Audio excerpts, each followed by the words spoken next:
ക്രിസ്തുയേശുവിൽ നിങ്ങളെല്ലാവരെയും ഞാൻ ഒരിക്കൽ കൂടി വന്ദനം ചെയ്യുകയാണ്. ഈ അനുഗ്രഹീതമായ മീറ്റിങ്ങിൻ്റെ വൈകുന്നേരത്തെ ഈ സെഷനിൽ നമ്മൾ ഒരുമിച്ച് കഴിഞ്ഞ പകലിൽ ധ്യാനിച്ച് വന്നുകൊണ്ടിരുന്ന ആ തിരുവെഴുത്തുകളുടെ ആഴമേറിയ ചില വെളിപ്പാടുകളിലേക്ക് പ്രവേശിക്കാൻ പോവുകയാണ്. സന്തോഷമുള്ളവർ മാത്രം കരം ഉയർത്തി കർത്താവിനൊരു നല്ല ഹല്ലേലൂയ എന്ന് പറഞ്ഞ് ഹല്ലേലൂയ. നമ്മൾ കഴിഞ്ഞ പകലിൽ ചെറിയൊരു ആമുഖം മാത്രമേ നമുക്ക് സംസാരിക്കാൻ കഴിഞ്ഞിരുന്നുള്ളൂ. ഇന്ന് ഈ രാത്രിയിലും എത്രത്തോളം ഇത് നിങ്ങളുടെ നടുവിൽ പൂർണ്ണമായും എനിക്ക് പഠിപ്പിക്കാൻ കഴിയുമെന്നറിയില്ല. എന്നാലും വളരെ വേഗത്തിൽ നിങ്ങളുടെ ഗ്രഹിക്കാനുള്ള കഴിവിൻ്റെ വേഗതയായിരിക്കും ഇന്ന് നമ്മൾ പറയാനുള്ള നമ്മുടെ വേഗത. ആമേൻ. നിങ്ങൾ പെട്ടെന്ന് അത് മനസ്സിലാക്കുകയും പെട്ടെന്ന് പരിശുദ്ധാത്മാവിനോട് പ്രതികരിക്കുകയും ചെയ്യുകയാണെങ്കിൽ നമുക്ക് വളരെ വേഗത്തിൽ ഇന്ന് വലിയ ദൈവിക മർമ്മങ്ങളെ മനസ്സിലാക്കാനും പഠിക്കാനും അത് അനുഭവിക്കുവാനുമുള്ള ഒരു അവസരം കർത്താവ് ഇന്ന് ഇതിനകത്ത് നമ്മുടെ നടുവിൽ ചെയ്യുമല്ലോ. Hallelujah, hallelujah. എല്ലാവർക്കും വിശുദ്ധ തിരുവെഴുത്തുകൾ എടുക്കാം. നിങ്ങളുടെ കയ്യിൽ നിങ്ങൾ കൊണ്ടുവന്നിരിക്കുന്ന വേദപുസ്തകം ദയവ് ചെയ്ത് തുറക്കുക. കൊലോസ്യർക്ക് എഴുതിയ ലേഖനം 1-ാമത്തെ അധ്യായത്തിൻ്റെ 3-ാമത്തെ വാക്യത്തിലേക്കാണ് നമ്മൾ 13-ാമത്തെ വാക്യത്തിൽ നിന്നാണ് നമ്മൾ കഴിഞ്ഞ പകലിൽ സംസാരിച്ചത്. ഞാൻ രാവിലെ ഇല്ലാതിരുന്ന ചില മുഖങ്ങളെയൊക്കെ ഇതിനകത്ത് കാണുന്നു. അവർക്ക് വേണ്ടി ഒന്ന് ചെറിയ രീതിയിൽ ഒന്ന് ബ്രീഫ് ചെയ്തതിന് ശേഷം ഞാൻ അതിൻ്റെ തുടർമാനമായുള്ള ഭാഗങ്ങളിലേക്ക് പ്രവേശിക്കാൻ വേണ്ടി കർത്താവിൽ ആഗ്രഹിക്കുകയാണ്.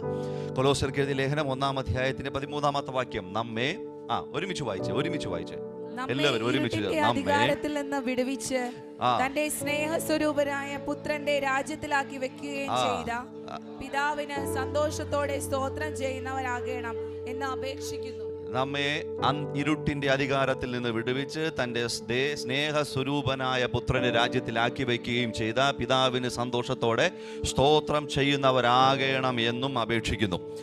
അപ്പോസ്തലനായ പൗലോസ് കൊലോസിയിലെ ദൈവസഭയ്ക്ക് റോമിൽ കിടക്കുന്ന തൻ്റെ വീട്ടുതടങ്കലിൽ കിടന്നുകൊണ്ട് എഴുതുന്ന ഒരു ലേഖനമാണ് കൊലോസ്യർക്ക് എഴുതിയ ലേഖനം എന്ന് ഉള്ള വാക്കോട് കൂടിയാണ് ഞാൻ നിങ്ങളെ ഈ വചനത്തിൻ്റെ ആഴങ്ങളിലേക്ക് കൊണ്ടുവന്നത്.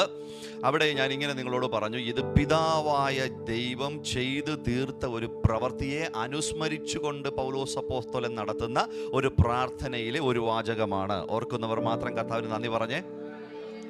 ഇത് നാം ചെയ്തതല്ല, നമ്മുടെ തലമുറയിൽ സംഭവിച്ച കാര്യവുമല്ല. നമുക്ക് അറിവോ ജ്ഞാനമോ നാം ഈ ഭൂമിയിലേക്ക് ജഡം ശരീരത്തോടുകൂടി പ്രവേശിക്കുകയോ ചെയ്യുന്നതിന് മുമ്പ് ഇതിനകത്തിരിക്കുന്ന ഏറ്റവും മുതിർന്ന വ്യക്തി മുതൽ ഇതിനകത്തിരിക്കുന്ന ഏറ്റവും ഇളയ കുഞ്ഞു വരെ നമ്മൾ ആരും ഈ ഭൂമണ്ഡലത്തിലേക്ക് ഇങ്ങനെ ഒരു ഭൗതിക ശരീരത്തോടുകൂടി ശ്വസിക്കുന്ന ശ്വാസവും ഉള്ളിൽ പിടയ്ക്കുന്ന ജീവനുമായി ശരീരത്തോടുകൂടി ഈ മണ്ണിലേക്ക് പ്രവേശിക്കുന്നതിന് മുമ്പ് തന്നെ നമുക്ക് വേണ്ടി കാൽവറി ക്രൂശിൽ പുത്രന്റെ ശരീരത്തിലും രക്തത്തിലും ജീവനിലുമായി പിതാവായ ദൈവം നമുക്ക് വേണ്ടി ചെയ്ത കാര്യമാണ് ഇന്ന് പരിശുദ്ധാത്മാവ് നമ്മോട് ഈ രാത്രി സംസാരിച്ചിരിക്കുന്നത്. Hallelujah, hallelujah. നമ്മുടെ നാട്ടിൽ ധാരാളം ഇൻഷുറൻസ് കമ്പനികളുണ്ട്. എന്നാൽ ജനിക്കാൻ പോകുന്ന ഒരു കുഞ്ഞിന് വേണ്ടി പോളിസി പ്രൊവൈഡ് ചെയ്യുന്ന ഒരു കമ്പനിയും ഇന്നിവിടെ ഇല്ല. മനസ്സിലായില്ലല്ലേ? നമ്മുടെ നാട്ടിൽ ധാരാളം ഇൻഷുറൻസ് കമ്പനികളുണ്ട്. എന്നാൽ വിവാഹം കഴിഞ്ഞ ഒരു വരനും ഒരു വധുവും അല്ലെങ്കിൽ ഒരു കുടുംബത്തിൽ ജീവിക്കുന്ന രണ്ട് വ്യക്തികൾ ഒരു ഇൻഷുറൻസ് കമ്പനിയിലേക്ക് ചെന്നിട്ട് ഞങ്ങൾ വിവാഹം കഴിഞ്ഞിട്ട് 1 മാസമേ ആയിട്ടുള്ളൂ, ഞങ്ങൾക്ക് ജനിക്കാൻ പോകുന്ന കുഞ്ഞിന് ഞങ്ങൾ ഇന്ന പേരിടാൻ ആഗ്രഹിക്കുകയാണ്, ഞങ്ങൾക്ക് ജനിക്കാൻ പോകുന്ന സാധ്യതയുള്ള ഒരു കുഞ്ഞിന് വേണ്ടി ഒരു പോളിസി തരാമോ എന്ന് ചോദിച്ചാൽ ഈ നാട്ടിലെ ഒരു ഇൻഷുറൻസ് കമ്പനികൾ പറയും, സോറി സാർ, ഞങ്ങളോട് ക്ഷമിക്കണം, ഞങ്ങളുടെ നിയമപ്രകാരം ജനിക്കാൻ പോകുന്നതിന് വേണ്ടി മുൻപേ ഒന്നും ചെയ്യാൻ കഴിയുകയില്ല. ജനിച്ചതിന് ശേഷം ആ കുഞ്ഞിൻ്റെ ബർത്ത് സർട്ടിഫിക്കറ്റുമായിട്ട് വരൂ, ഞങ്ങൾ ഒരു ഫുൾ കവറേജ് ഉള്ള ലൈഫ് ഇൻഷുറൻസ് പദ്ധതി തയ്യാറാക്കിയിട്ടുണ്ട്, അത് നിങ്ങളുടെ കുഞ്ഞിൻ്റെ പേര് ഞങ്ങൾ ഗ്രാൻഡ് ആക്കി തരാം. ലോകം മുഴുവൻ ജനിച്ചതിന് ശേഷമേ പ്രൊവിഷൻ ചെയ്യുകയുള്ളൂ. പക്ഷെ സ്വർഗീയ പിതാവ് ലോക സ്ഥാപനത്തിന് മുമ്പേ, നമ്മൾ ഭൂമിയിലേക്ക് പ്രവേശിക്കുന്നതിന് മുമ്പേ പുത്രനിലൂടെ നമുക്ക് വേണ്ടുന്നതൊക്കെയും പിതാവായ ദൈവം ചെയ്തിരിക്കുകയാണ്. Hallelujah, hallelujah.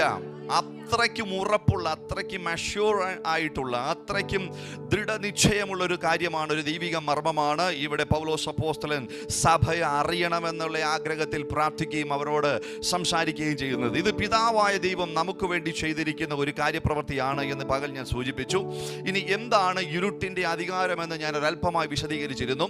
മുഴുവനുമായിട്ട് ഇപ്പോൾ ആവർത്തിച്ചാൽ അതൊരു ആവർത്തന വിരസതയാകുമെന്നതിനാൽ ഞാൻ വേഗത്തിൽ 1-2 വാക്കുകൾ മാത്രം റിപ്പീറ്റ് ചെയ്തുകൊണ്ട് അത് നിങ്ങളുടെ നടുവിലേക്ക് ഒന്ന് അവതരിപ്പിക്കുകയാണ്. Hallelujah, hallelujah.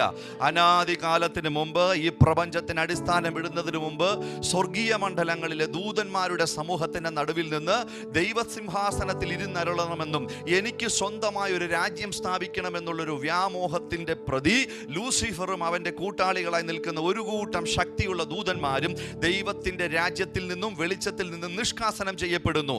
അങ്ങനെ നിഷ്കാസനം ചെയ്യപ്പെടുന്ന ഈ ലൂസിഫറും അവന്റെ രാജ്യത്തിലെ അനുബന്ധരായ ദൂതന്മാരുടെ ഗണങ്ങളും അടങ്ങുന്ന ആത്മജീവികൾ എല്ലാവരും ഒരുമിച്ച് കൂടി മറ്റൊരു രാജ്യം സ്ഥാപിക്കുകയാണ്.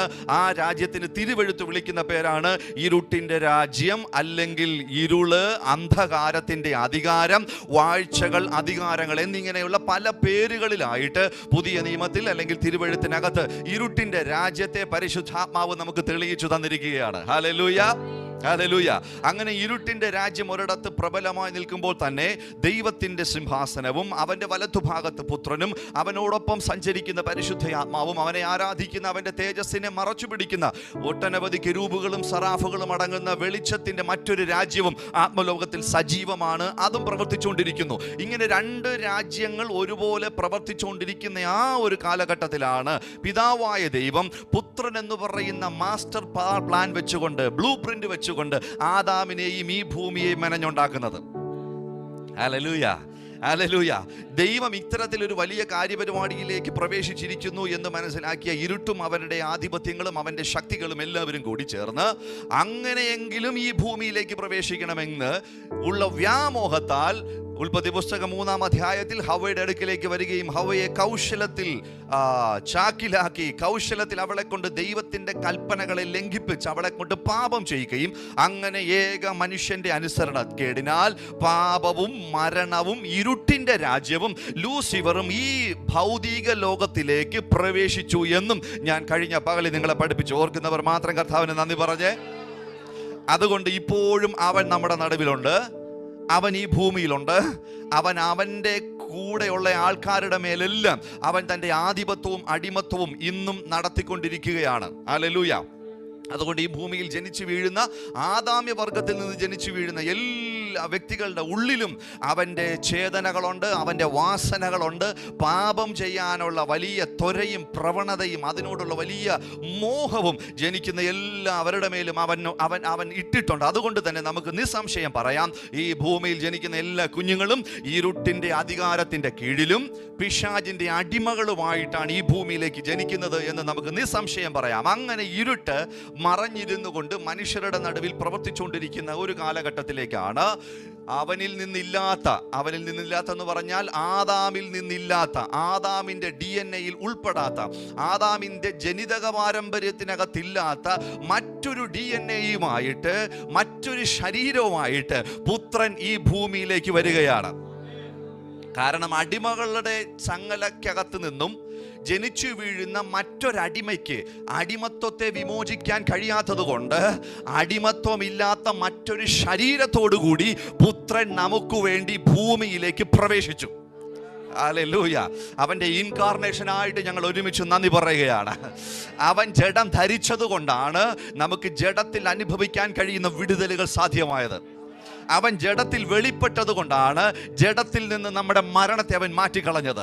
അവൻ ജഡത്തിൽ വെളിപ്പെട്ടത് കൊണ്ടാണ് നമ്മുടെ ആത്മാവിനും പ്രാണനും ശരീരത്തിനും ഭൗതികതയ്ക്കും വേണ്ടുന്ന സകലതും അവൻ തൻ്റെ ജഡത്തിൽ വെളിപ്പെട്ട് നമുക്ക് വേണ്ടി തീർത്തിരിക്കുകയാണ്, പൂർത്തീകരിച്ചിരിക്കുകയാണ്. Hallelujah, hallelujah.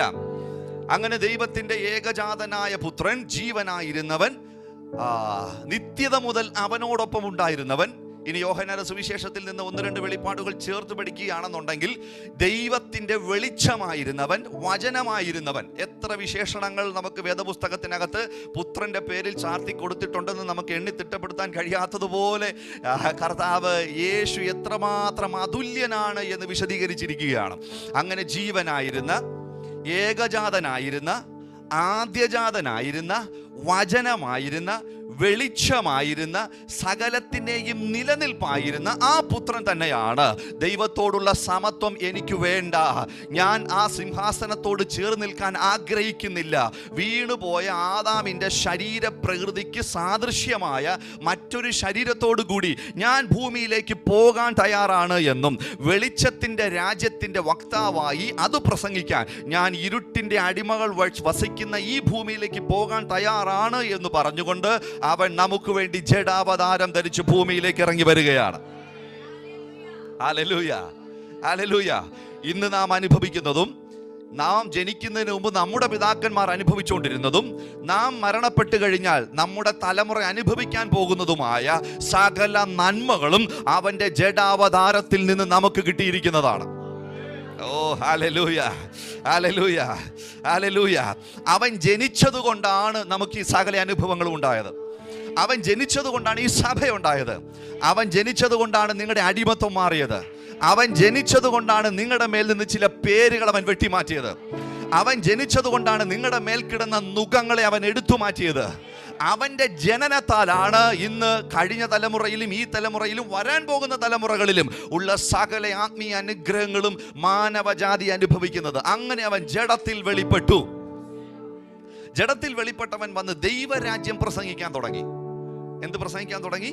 ദൈവരാജ്യം പ്രസംഗിക്കാൻ തുടങ്ങി. അതുകൊണ്ട് പ്രവാചകന്മാരെല്ലാം ഇങ്ങനെ മുൻകൂട്ടി എഴുതി വെച്ചു, ഇരുട്ടിൻ്റെ നാട്ടിനകത്തിരിക്കുന്ന നഫ്താലി ദേശമൊക്കെയും വെളിച്ചം കാണുന്ന സമയം വരികയാണ്. കൂരിരുളിന്റെ താഴ്വരയിൽ കിടന്ന് കരഞ്ഞുകൊണ്ടിരിക്കുന്ന ആ ജനത മുഴുവൻ ഉദയ സൂര്യനെ കാണാൻ പോവുകയാണ്. മരണ താഴ്വരയിൽ കിടന്ന് നിലവിളിക്കുന്നവരെല്ലാം ജീവന്റെ കണികകളെ കാണാൻ പോവുകയാണ്. കാലിലും കയ്യിലും ചങ്ങലയിട്ട് ബന്ധിക്കപ്പെട്ടവരെല്ലാം വിടുതയ്ക്കപ്പെടുന്ന, ബദ്ധന്മാരുടെ മേൽ വിടുതലുകളെ അയക്കുന്ന, കുരുടന്മാരുടെ മേൽ കാഴ്ചകളെ കൊണ്ടുവരുന്ന, മുടന്തരെ നടത്തുന്ന ദൈവരാജ്യം നിങ്ങളുടെ നടുവിലേക്ക് വരാനുള്ള സമയമായി എന്ന് കാലഘട്ടങ്ങൾക്ക് മുമ്പേ പ്രവചിച്ച പ്രവാചക ശബ്ദങ്ങളുടെ നിവർത്തീകരണം എന്ന വണ്ണം അവൻ കന്യകയിൽ നിന്ന് ജനിക്കുകയും അവൻ 30-ാമത്തെ വയസ്സിൽ സ്നാനമേൽക്കുകയും തുടർമാനമായി അവൻ ദൈവരാജ്യം പ്രസംഗിക്കാൻ തുടങ്ങുകയും ചെയ്തു. അങ്ങനെ കഫർനഹൂമിലെ ഒരു പള്ളിക്കകത്ത് യേശു വന്നപ്പോൾ സംഭവിച്ച ഒരു കാര്യത്തെയാണ് നമ്മൾ ഈ വിട്ടുപോയ പകലിൽ പറഞ്ഞ് അവസാനിപ്പിച്ചത്. എത്ര പേർക്ക് ഓർമ്മയുണ്ട്? ഹല്ലേലൂയ. കഫർനഹൂമിലെ പള്ളിക്കകത്തേക്ക് യേശു ഇങ്ങനെ ശബത്തിൽ ഉപദേശിക്കാൻ കയറി വന്നപ്പോൾ അതിനകത്തിരിക്കുന്ന ആരാധിച്ചുകൊണ്ടിരിക്കുന്ന ഒരു പ്രധാനിയായ വ്യക്തിയുടെ ഉള്ളിലിരിക്കുന്ന മറഞ്ഞിരുന്ന ഭൂതം വെളിപ്പെടുകയും അവർ നിനക്കും ഞങ്ങൾക്കും തമ്മിൽ എന്ത് എന്ന് അവനോട് ചോദിക്കുകയും യേശു അവനോട് അമർച്ചയായി ശാസിച്ച സമയത്ത് പിശാച് അവൻ്റെ മേൽ നിന്ന് വിട്ടുമാറുകയും ചെയ്തു. Hallelujah, hallelujah. അവിടെ അവസാനമായി പ്രവചനാത്മാവിൽ നമ്മൾ സംസാരിച്ച ആ ശബ്ദത്തിലേക്ക് ഞാൻ ഒരിക്കൽ കൂടി നിങ്ങളുടെ ശ്രദ്ധ കൊണ്ടുവരികയാണ്. ഇരുട്ട് എത്ര പ്രബലമാണെങ്കിലും, ആഭിചാരം എത്ര പ്രബലമാണെങ്കിലും, പിശാചും അവൻ്റെ ദൂതന്മാരും എത്ര പ്രബലരാണെങ്കിലും, എത്ര ആഴത്തിൽ വേരുപിടിച്ചതാണെങ്കിലും, എത്ര പരമ്പരാഗതമായ നൂറ്റാണ്ടുകളുടെ പാരമ്പര്യം അവകാശപ്പെടാനുള്ള വാഴ്ചകളും അധികാരങ്ങളുമാണെങ്കിലും, ദൈവരാജ്യത്തിൻ്റെ അഭിഷേകമുള്ള ഒരുത്തൻ അതിനകത്തോട്ട് കയറി ചെന്നാൽ അവൻ മുഴുവൻ അവൻ്റെ കീഴിൽ അടിയറവ് പറയും. പാലസ്തീനിൽ യേശു ഒറ്റയ്ക്കാണ് വന്നത്. അത് നിങ്ങൾക്ക് ഒരടയാളമാണ്. എഫെസോസിൽ പൗലോസ് അപ്പോസ്തലൻ ഒറ്റയ്ക്കാണ് പോയത്. ഇന്ന് ഈ രാത്രിയിൽ എഫെസോസ് എന്ന് കേൾക്കുമ്പോൾ നിങ്ങളുടെ മനസ്സിലേക്ക് ഓടി വരുന്നത് അർത്തമീസ് ദേവിയുടെ ദേവാലയമല്ല, മറിച്ച് എഫെസോസിൽ സംഭവിച്ച വലിയ സഭാചരിത്രത്തിലെ ഉണർവുകളാകാൻ കാരണം ഇരുട്ടിൻ്റെ എത്ര വലിയ പാരമ്പര്യങ്ങളാണെങ്കിലും വെളിച്ചത്തിൻ്റെ അഭിഷേകമുള്ള ഒരുത്തൻ അതിനകത്തോട്ട് കയറി ചെന്നാൽ ഇരുട്ടിൻ്റെ പേരിലല്ല പിന്നെ അറിയപ്പെടുന്നത്, കയറി പോകുന്നവൻ പ്രസംഗിച്ചതിൻ്റെ പേരിൽ അറിയപ്പെടും. ഓ എനിക്ക് പരിശുദ്ധാത്മാവ് വ്യക്തമായ ചില ബോധ്യങ്ങൾ നൽകുന്നു. ഇതിനകത്തിരിക്കുന്ന ചില ശുശ്രൂഷകന്മാർക്ക് വേണ്ടി ചില നാടുകളുടെ വാതിലുകൾ തുറക്കാൻ പോവുകയാണ്. ചില പട്ടണങ്ങളുടെ വാതിലുകൾ തുറന്നു വരാൻ പോവുകയാണ്. നിങ്ങൾ അതിനകത്തോട്ട് കാലെടുത്ത് വെച്ച് കഴിയുമ്പോൾ ഇന്ന് വരെ ആ നാടറിയുന്നത് വേറെന്തിൻ്റെങ്കിലും പേരിലായിരിക്കാം. ആത്മഹത്യയുടെ പേരിലായിരിക്കാം, അക്രമങ്ങളുടെ പേരിലായിരിക്കാം, മദ്യത്തിന്റെ പേരിലായിരിക്കാം, അഴിമതിയുടെ പേരിലായിരിക്കാം, ദേവാലയങ്ങളുടെ പേരിലായിരിക്കാം, വിഗ്രഹങ്ങളുടെ പേരിലായിരിക്കാം. പക്ഷേ പരിശുദ്ധാത്മാവിൽ അഭിഷിക്തന്മാരെ സ്വീകരിച്ചോ, ഞാൻ നിങ്ങളെ നോക്കി പ്രവചിക്കുകയാണ്. ഓ, നീ അതിനകത്തോട്ട് കയറി ചെല്ലുന്ന ആ നാളിൽ ആ നാടിന്റെ പേര് മാറും. പിടിച്ചെടുക്കാൻ കഴിയുന്നവരുണ്ടെങ്കിൽ പരിശുദ്ധാത്മാവരോട് ചാടി എഴുന്നേറ്റ് ആമേൻ പറഞ്ഞതിനെ സ്വീകരിച്ചോ. നിന്റെ മേൽ അങ്ങനത്തെ ഒരു പകർച്ച ഈ രാത്രി കർത്താവ് അയക്കുകയാണ്. നീ കാൽ ചവിട്ടുന്നിടത്തൊക്കെയും വെളിച്ചം വ്യാപരിക്കും.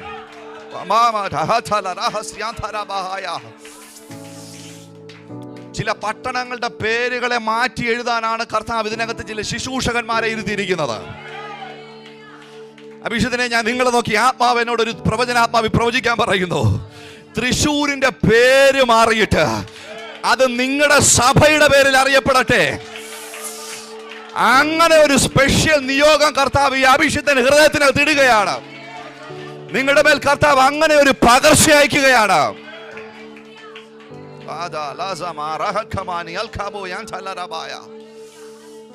യേശു പാലസ്തീനേക്ക് വന്നപ്പോൾ പാലസ്തീൻ മുഴുവൻ ഇളകിയെങ്കിൽ, പൗലോസ് എഫെസോസിലേക്ക് പോയപ്പോൾ എഫെസോസ് എന്ന് പറയുന്ന ഒരു രാജ്യം മുഴുവൻ ഇളകിയെങ്കിൽ, അവനെ പ്രസംഗിക്കുന്ന നാം ചെന്ന് കയറുമ്പോൾ അറ്റ്ലീസ്റ്റ് ഒരു സിറ്റി എങ്കിലും ചലിക്കണ്ടേ? എന്റെ ഓടാരാവുള്ള എനിക്കറിയത്തില്ല. നിങ്ങളുടെ പേരുകളിൽ, സഭകളുടെ പേരിൽ സിറ്റികൾ അറിയപ്പെടുന്ന ഒരു സമയം വരുന്നുണ്ട്. നിന്റെ പേരിൽ ചിലതിനെ അങ്ങനെ മാറ്റി എഴുതാൻ പ്രകാശത്തിന്റെ വെളിച്ചം നിന്നെ അഭിഷേകം ചെയ്തിരിക്കുകയാണ്.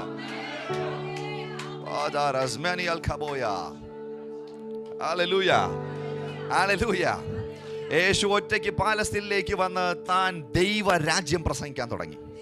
എന്ത് പ്രസംഗിക്കാൻ തുടങ്ങി? ദൈവരാജ്യം പ്രസംഗിക്കാൻ തുടങ്ങി. താൻ പ്രസംഗിക്കുകയായിരുന്നില്ല, താൻ പ്രസംഗിക്കുന്നിടത്തൊക്കെ വെളിച്ചത്തിന്റെ പ്രവർത്തികൾ കാണാനുണ്ടായിരുന്നു. എൻ്റെ കൂടെ ഒന്ന് പറഞ്ഞ്, പ്രസംഗിക്കുന്നിടത്ത് കാണാനുണ്ടായിരുന്നു. യേശു പ്രസംഗിച്ചിടത്തൊക്കെയും കാണാനുണ്ടായിരുന്നു. യേശു ഒരിടത്തും വന്നിട്ട് കാണാനില്ലാത്ത ഒന്നും പ്രസംഗിച്ചു പോയിട്ടില്ല. നിങ്ങൾക്ക് സംശയം ഉണ്ടെങ്കിൽ മത്തായി, മാർക്കോസ്, ലൂക്കോസ്, യോഹന്നാൻ 4 സുവിശേഷങ്ങൾ വീട്ടിൽ ചെന്നിട്ട് പരിശോധിച്ച് നോക്കിയോ. അവൻ മലമുകളിൽ കയറി ജനത്തോട് ഉപദേശിക്കാൻ തുടങ്ങി. അവൻ ദൈവരാജ്യത്തെക്കുറിച്ച് സംസാരിക്കാൻ തുടങ്ങി. ആത്മാവിൽ ദരിദ്രരായ നിങ്ങൾ ഭാഗ്യവാന്മാരാണ്, ഒരു ജഗടത്തടിച്ചാൽ മറു ജഗട് കാണിച്ചു കൊടുക്കുന്ന നീ ഭാഗ്യവാനാണ്, നിന്റെ പിതാവ് നിനക്ക് വലിയ പ്രതിഫലം തരികയാണ് എന്ന് പറഞ്ഞ് ദൈവരാജ്യത്തിന്റെ മർമ്മങ്ങൾ സംസാരിക്കാൻ തുടങ്ങി. പ്രസംഗിച്ച് കഴിഞ്ഞിട്ട് സകല മഹത്വവും പിതാവിനെന്ന് പറഞ്ഞ് കൈയുയർത്ത ആമേൻ പറഞ്ഞ് അവൻ പോയില്ല. പ്രസംഗം അവസാനിപ്പിച്ച ആ മിനിറ്റിൽ അനേക രോഗികൾ എഴുന്നേറ്റ് നടക്കാൻ തുടങ്ങി, മുടന്തർ കാണാൻ തുടങ്ങി, ചെകിടർ കേൾക്കാൻ തുടങ്ങി.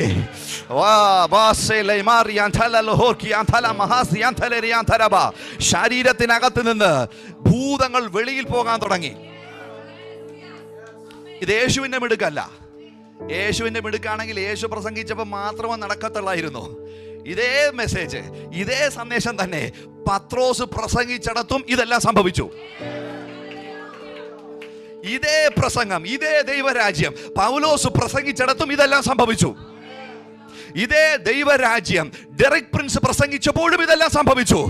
ഇതേ ദൈവരാജ്യം തൃശ്ശൂരിൽ നിങ്ങൾ പ്രസംഗിക്കുമ്പോഴും, പറയ് നിങ്ങളുടെ കണ്ണുകൊണ്ട് കാണാൻ കഴിയുന്ന ചിലത് വെളിപ്പെട്ടു വരട്ടെ.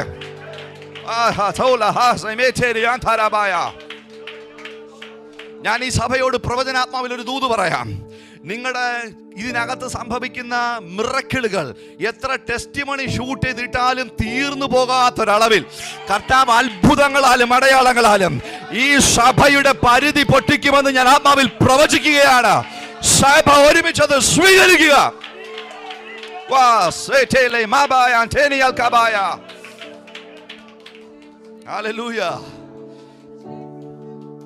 തൃശ്ശൂരിൽ പ്രസംഗം കേൾക്കാൻ പോകാൻ 100 സഭകൾ കാണും. പക്ഷെ പ്രസംഗിക്കുന്നത് കണ്ണുകൊണ്ട് കാണണമെങ്കിൽ ഈ സഭയ്ക്കകത്ത് വരണം. എൻ്റെ ഓടാരാവുള്ള എനിക്കറിയത്തില്ല. കർത്താവ് എന്നോട് അങ്ങനെ പറയാൻ പറയുന്നത്. 100 കണക്കിന് പ്രസംഗകരുള്ള സഭകൾ ഒരു പക്ഷേ തൃശ്ശൂർ ഉണ്ടായിരിക്കും. പക്ഷേ ചില പ്രകടനങ്ങൾ കാണാൻ ഈ കോളിനകത്തേക്ക് കയറി വരേണ്ടുന്നത് പോലെ, നിങ്ങളുടെ അടുക്കിലേക്ക് വരേണ്ടുന്നത് പോലെ ഈ പട്ടണത്തിൽ കർത്താവ് നിങ്ങൾക്ക് അങ്ങനെ ഒരു ലേബൽ ഇടുന്നത് ഞാൻ കാണുന്നു. എനിക്കറിയത്തില്ല, അതുമായിട്ട് ബന്ധപ്പെട്ട് നിൽക്കുന്ന ചില ശുശ്രൂഷകരുടെ മുകളിൽ, അതിനകത്ത് ചുക്കാൻ പിടിക്കുന്ന ചില അഭിഷിക്തരുടെ മുകളിൽ ഇന്ന് ഞാനിത് പറഞ്ഞുകൊണ്ടിരിക്കുമ്പോൾ പരിശുദ്ധാത്മാവിന്റെ ഒരു തീ വന്ന് വീഴുകയാണ്. Oh, receive the fire. Ba ba ba ma katelianda robo. Masedurna halkabaya. യേശു പ്രസംഗിച്ചിടത്തൊക്കെ കാണാനുണ്ടായിരുന്നു. അവൻ മലമേൽ കയറി പ്രസംഗിച്ചാലും കാണാനുണ്ട്, അവൻ താഴ്വാരത്തിലിരുന്ന് പ്രസംഗിച്ച് അവസാനിപ്പിച്ചാലും കാണാനുണ്ട്, അവൻ പടകിനകത്ത് ചെന്നിരുന്ന് പ്രസംഗിച്ച് അവസാനിപ്പിച്ചാലും കാണാനുണ്ട്. ഹല്ലേലൂയ. അവൻ വീട്ടിനകത്ത് ചെന്ന് ഉപദേശിച്ചാലും അതിനകത്ത് കാണാനുണ്ട്. കാരണം അവൻ പ്രസംഗിക്കുന്നത് വെളിച്ചത്തിൻ്റെയും ദൈവരാജ്യത്തിൻ്റെയും സന്ദേശമാണ്. അതുകൊണ്ട് തന്നെ അത് പ്രസംഗിക്കുന്നിടത്ത് പിതാവായ ദൈവം ഇറങ്ങി വന്ന് നിന്നിട്ട് ഇത് എൻ്റെ മെസ്സേജാണെന്ന്, ഇത് എൻ്റെ സന്ദേശമാണെന്ന് അത്ഭുതങ്ങളാലും അടയാളങ്ങളാലും അവന്റെ കൂടെ ഇരുന്ന് അതിനെ ഉറപ്പിച്ചു കൊടുത്തു.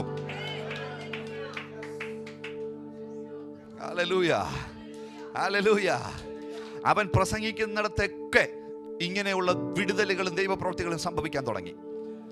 അപ്പോൾ കേട്ടവരെല്ലാം, മുടന്തൻ എഴുന്നേറ്റ് നടക്കുന്നത് കണ്ടപ്പോൾ കണ്ടവരെല്ലാം, ചെകിടൻ കേൾക്കുന്നു എന്നറിഞ്ഞപ്പോൾ അവനടുത്ത് ചെന്ന് സംസാരിച്ച് അവൻ കേൾക്കുന്നു എന്ന് ബോധ്യമായവരെല്ലാം, പടക് നിറഞ്ഞത് കണ്ടപ്പോൾ ആ തീരദേശത്തുണ്ടായിരുന്ന അനേകർ എല്ലാവരും 5 അപ്പം എടുത്ത് 5000 പുരുഷന്മാർക്ക് വിളമ്പിക്കൊടുത്തത് കണ്ടപ്പോൾ അത് പറഞ്ഞു കേട്ടവരും അറിഞ്ഞവരുമൊക്കെ, ഓ, ദശലക്ഷക്കണക്കിന് ഭൂതങ്ങൾ ശരീരത്ത് കുടിയേറി പാർത്തവന്റെ മേൽ നിന്ന് ഒരൊറ്റ വാക്കുകൊണ്ട് അവനെ സുബോധമുള്ളവനായി തുണിയുടുത്തവനായി കണ്ടെന്ന് കേട്ട ഗദരയിലെ സകല ജനങ്ങളും യേശുവിന്റെ അടുക്കലേക്ക് ഓടി. മരിച്ച് 4 ദിവസമായ ശവശരീരത്തെ അവൻ കല്ലറയ്ക്കകത്ത് നിന്ന് വെളിയിലെടുത്തെന്ന് അറിഞ്ഞപ്പോൾ അവിടെ ഉണ്ടായിരുന്ന എല്ലാവരും അവന്റെ അടുക്കലേക്ക് ഓടി വന്നു. ഓടി വന്നവരെല്ലാവരും ദൈവരാജ്യത്തിന്റെ സന്ദേശം കേട്ടു. ആമേൻ പറഞ്ഞേ. വന്നവരെല്ലാം ദൈവരാജ്യം അനുഭവിച്ചു. സ്ട്രെച്ചറെ വന്നവൻ സ്ട്രെച്ചർ കളഞ്ഞിട്ട് നടന്നുപോയി. രക്തസ്രാവക്കാരിയായി വന്നവൾ ബാധയൊഴിഞ്ഞ് സൗഖ്യത്തോടെ തിരികെ വീട്ടിൽ പോയി. ദൈവരാജ്യം പ്രസംഗിക്കുകയും ദൈവരാജ്യത്തിന്റെ വക്താക്കളെ നിൽക്കുകയും ചെയ്യുന്നവരുടെ അടുക്കിലേക്ക് ഒരു പ്രശ്നത്തോടുകൂടി, ഒരു അടിമത്തത്തോടുകൂടി വരുന്നവൻ പിന്നെ അടിമത്തത്തോടുകൂടെ തിരികെ പോകില്ല. ഓ ഇല്ല ഇല്ല, നിങ്ങളുടെ ഹൃദയത്തിന് അത്ര വലിയ വിശ്വാസമില്ലാതെ എനിക്ക് തോന്നുന്നു. ഹല്ലേലൂയ. അങ്ങനെ വന്നവരെല്ലാം യേശു പഠിപ്പിക്കുന്ന ദൈവരാജ്യം കേട്ടു. ആമേൻ. കേട്ടോ? കേട്ടു. കേട്ടോ? കേട്ടു. യേശു പറഞ്ഞതിനെ അവർ വിശ്വസിച്ചു. ആര് വിശ്വസിച്ചു? കേട്ടവരും കണ്ടവരും എല്ലാം വിശ്വസിച്ചു. ഈ കേട്ടവരുടെയും കണ്ടവരുടെയും കൂട്ടത്തിൽ ആരെങ്കിലും നമ്മളിൽ ഒരാളുണ്ടോ? ഇല്ല. എന്തുകൊണ്ടില്ല? കാരണം ഇത് 2000 വർഷങ്ങൾക്ക് മുമ്പ് നടന്ന കാര്യമാണ്. നിങ്ങൾക്ക് ഈ വരുന്ന സെപ്റ്റംബറിൽ 2021 22 വയസ്സാകുമെങ്കിൽ നിങ്ങളൊരു പക്ഷേ യേശുവിൽ നിന്ന് നേരിട്ട് കേട്ടിട്ടുള്ള വ്യക്തിയായിരിക്കാം. നമ്മിൽ ആരും അവനെ കണ്ടിട്ട് കൂടിയില്ല. നമ്മിൽ ആരും അവന്റെ മുഖം എങ്ങനെ ഇരിക്കുന്ന അറിഞ്ഞിട്ട് കൂടിയില്ല. നാം ഒരിക്കൽ പോലും അവന്റെ ശബ്ദം നഗ്നമായ നമ്മുടെ കർണപടങ്ങൾ കൊണ്ട് കേട്ടിട്ടുമില്ല. നാം ഒരിക്കലും അവന്റെ വിലാപ്പുറം കണ്ടിട്ടില്ല. അവന്റെ വസ്ത്രത്തിന്റെ തൊങ്ങൽ തൊട്ടിട്ടില്ല. നാം ഒരിക്കലും അവൻ അടുത്തുകൂടെ പോകുമ്പോഴുള്ള സൗരഭ്യ വാസന ശ്വസിച്ചിട്ടുമില്ല. നമുക്കാകെ അറിയാവുന്നത് അവനെ കുറിച്ചുള്ള വാർത്തകളും കേൾവികളും മാത്രമാണ്. എന്നാൽ അവൻ ജീവിച്ചിരുന്ന അവന്റെ കാലഘട്ടത്തിൽ അവൻ പ്രസംഗിച്ചു. അതെല്ലാവരും കേട്ടു. കേട്ടവർ അത് വിശ്വസിച്ചു. വിശ്വസിച്ചവർ ഇരുട്ടിന്റെ അധികാരത്തിൽ നിന്ന് വെളിച്ചത്തിലേക്ക് പ്രവേശിച്ചു. വെളിച്ചത്തിലേക്ക് കയറിയവരുടെ മേൽ നിന്ന് ഇരുട്ടിന്റെ ആധിപത്യങ്ങളും അധികാരങ്ങളും ഒഴിഞ്ഞുപോയി. ഇങ്ങനെ വെളിച്ചത്തിലോട്ട് കയറിയവരെ നോക്കിയിട്ട് പറഞ്ഞു, നിങ്ങൾ ഇതിനെ ബലാത്കാരം ചെയ്തെടുക്കുകയാണ്. ദൈവരാജ്യം ഇത് ബലാത്കാരികളുടേതാണ്. നിങ്ങൾ ഇതിനെ പിടിച്ചെടുക്കുകയാണ്. ഓ, ആ വചനം നമ്മളോടുള്ള ദൂതല്ല. ആ വചനം അവരോട് പറഞ്ഞതാ. എന്താണ്? ഞാൻ കൊണ്ടുവന്നിരിക്കുന്നത് ഒരു വലിയ നിക്ഷേപമാണ്. ഇത് കാൽവറി ക്രൂശ് മുതൽ ഈ ഭൂമിയുടെ അവസാനം വരെ കൊടുക്കാൻ പര്യാപ്തമായ എന്തോ വലിയൊരു പ്ലാനുമായിട്ടാണ് ഞാൻ വന്നിരിക്കുന്നത്.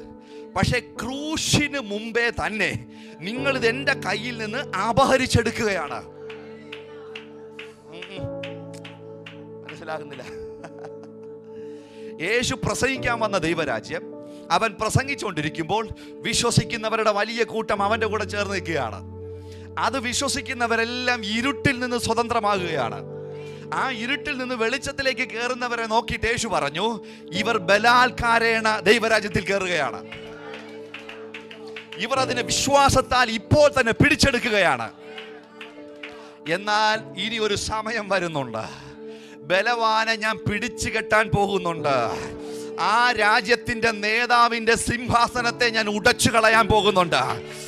അന്നാളിൽ എന്റെ ശബ്ദം കേട്ടിട്ടില്ലാത്തവർ പോലും അവിടേക്ക് ചെന്ന് അവരുടെ വസ്തുവകകളെ പങ്കിട്ടെടുക്കും.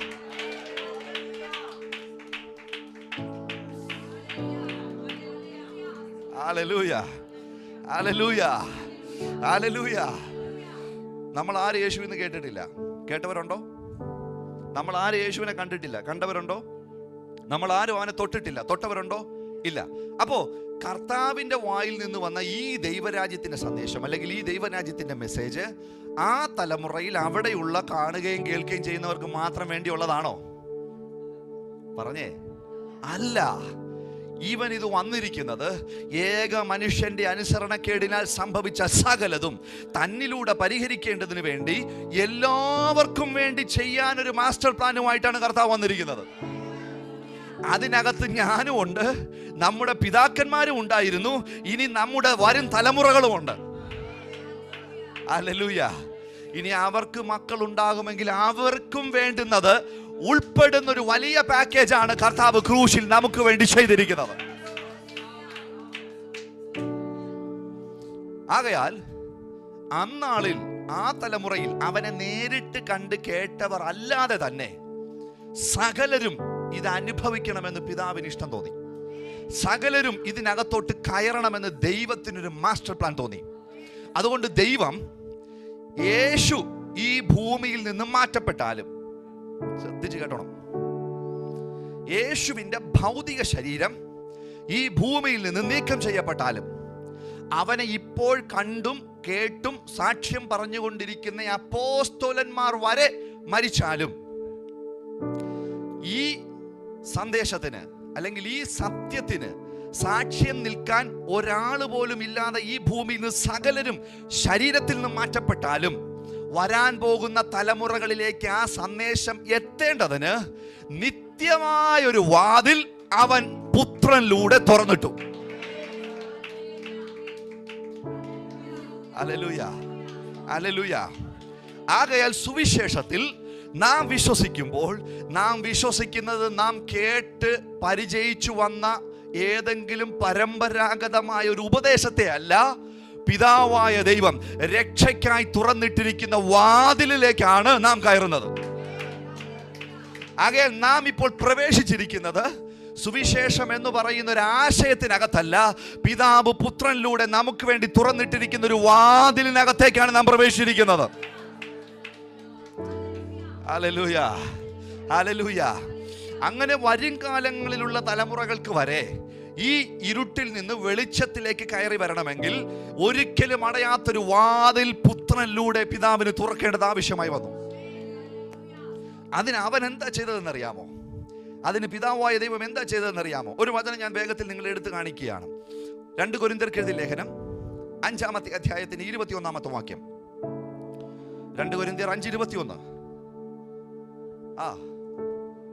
പാപമറിയാത്തവനെ നാം അവനിൽ ദൈവത്തിന്റെ നീതിയാകേണ്ടതിന് അവൻ നമുക്ക് വേണ്ടി പാപമാക്കി. എല്ലാവരും വേദപുസ്തകം തുറക്കണം കേട്ടോ. കമോൺ, നിങ്ങൾ ആ വചനം വളരെ സാവധാനതയിലൊന്ന് വായിച്ചേ. പാപം അറിയാത്തവനെ നാം അവനിൽ ദൈവത്തിന്റെ നീതി ആകേണ്ടതിന് അവൻ നമുക്ക് വേണ്ടി പാപം ആക്കി. ഒരിക്കൽ കൂടി ഇത് വായിക്കാവോ? ഞാൻ അതൊന്ന് വിശദീകരിച്ച് നമുക്ക് വായിക്കാം. പാപം അറിയാത്തവനെ. ഇവിടെ ആരാ പാപം അറിയാത്തത്? ഏലിയാവാണോ? ഏലീശയാണോ? പ്രവാചകന്മാരാണോ? മോശയാണോ? ഏതെങ്കിലും പുരോഹിതനാണോ? ഏതെങ്കിലും ശാസ്ത്രിമാരാണോ? ആദാമിൽ നിന്ന് ജനിച്ച സകല എണ്ണത്തിന്റെ അകത്തും പാപമുണ്ട്. ഓ ആമേൻ, ആമേൻ. ആമേൻ വിലം പോരല്ലോ. ആദാമിൽ നിന്ന് ജനിച്ച സകല എണ്ണത്തിന്റെ അകത്തും പ്രശ്നമുണ്ട്. ആദാമിന്റെ വർഗത്തിന്റെ അകത്ത് കുഴപ്പമുണ്ടെന്ന്. ആമേൻ. അതുകൊണ്ട് തന്നെ ഈ ജനത്തിന്റെ മേൽ ഒരു നുകമിരിപ്പുണ്ട്, ഒരു അടിമത്വം കിടപ്പുണ്ട്, ഇവൻ ഒരു മാസ്റ്ററും ഉണ്ട്. അതുകൊണ്ട് ഈ യജമാനൻ പറയുന്നത് മാത്രമേ ഈ ആദാമിൽ നിന്ന് ജനിച്ചവന് ചെയ്യാൻ പറ്റത്തുള്ളൂ.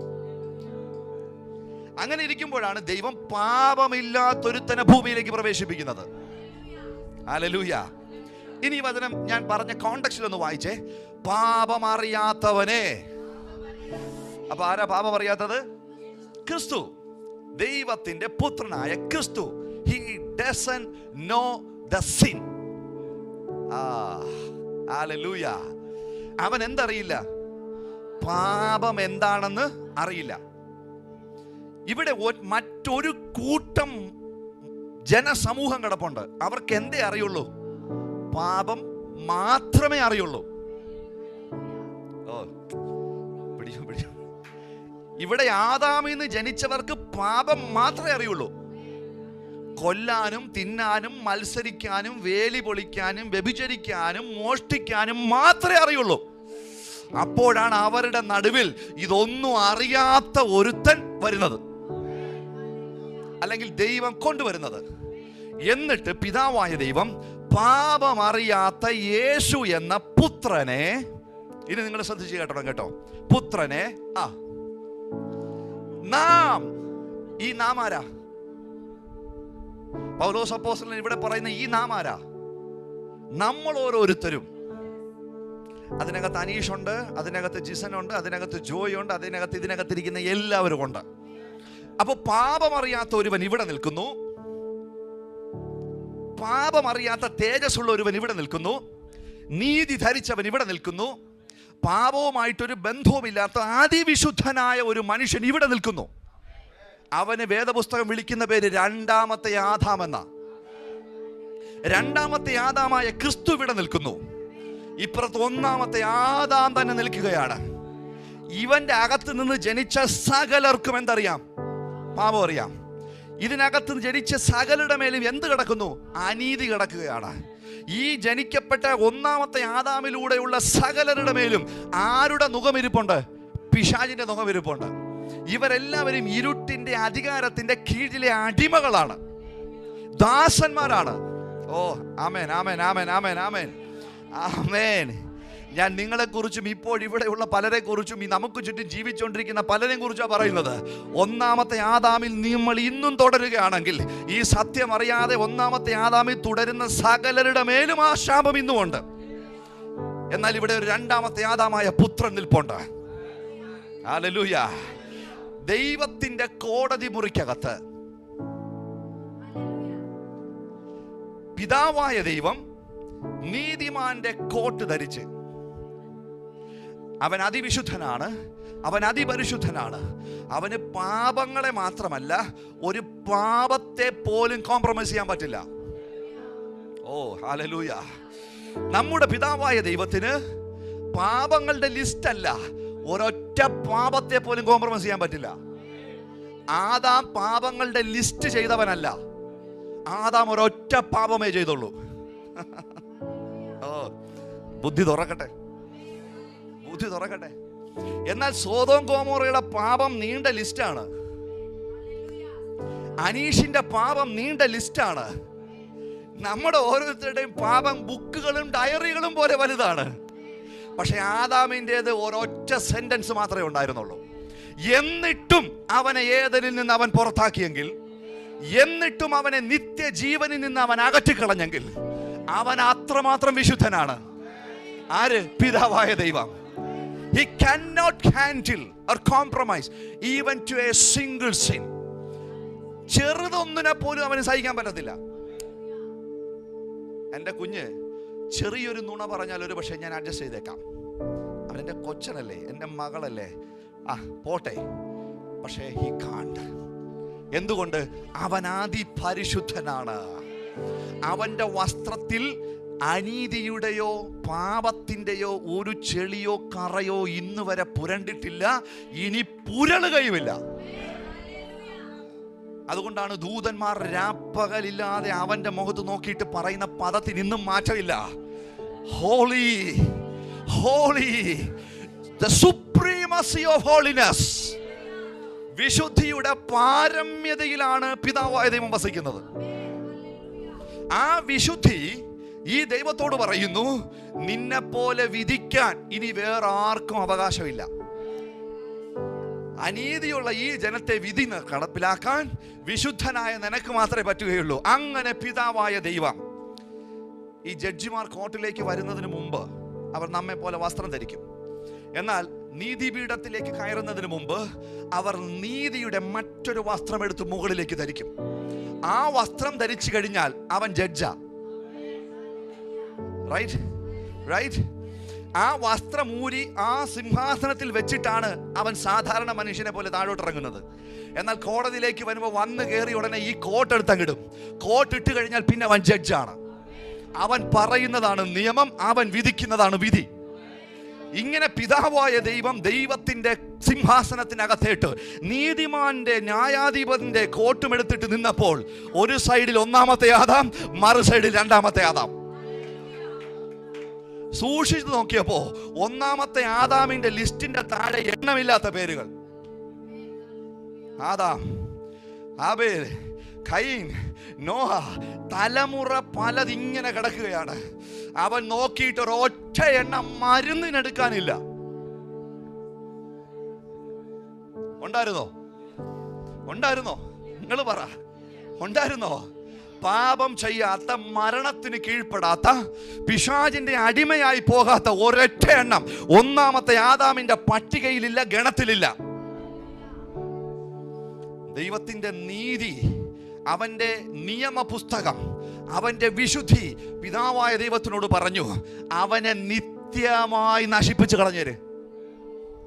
നിത്യ ശിക്ഷാവിധി അവന്റെ മേൽ കൽപ്പിക്കുക. എന്ത് കൽപ്പിക്കുക? എന്ത് കൽപ്പിക്കുക? ശിക്ഷാവിധി കൽപ്പിക്കുക. ആരുടെ മേൽ? ഒന്നാമത്തെ ആദാമിന്റെ മേലും ഒന്നാമത്തെ ആദാമിൽ ഉള്ളവരുടെ മേലും നിത്യശിക്ഷാവിധി. ഓ, ഇതാരാ നിശ്ചയിക്കുന്നത്? ജില്ലാ കോടതിയല്ല മുകളിലോട്ട് അപ്പീൽ കൊടുക്കാൻ, സുപ്രീം കോടതിയല്ല രാഷ്ട്രപതിക്ക് അപേക്ഷ അയക്കാൻ. ദൈവത്തിന്റെ കോടതിയിൽ ദൈവം തീരുമാനിക്കുകയാണ്, ഒന്നാമത്തെ ആദാമിൽ നിന്നുള്ള സകലതും പിശാചിനും അവന്റെ ദൂതന്മാർക്കും ഞാൻ ഒരുക്കിയിരിക്കുന്ന നരകത്തിന്റെ അഗ്നിയിൽ അവന്റെ കൂടെ പൊയ്ക്കോട്ടെ.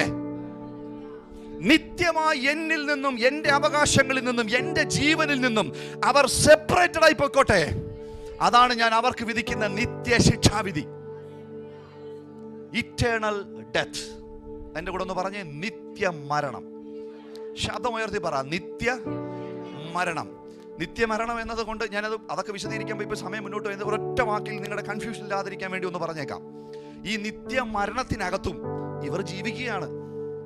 ആദാമിൻ്റെയും ഈ നമ്മുടെ മനുഷ്യാത്മാക്കൾ നശിച്ച് വായുവായി പോവുകയല്ല.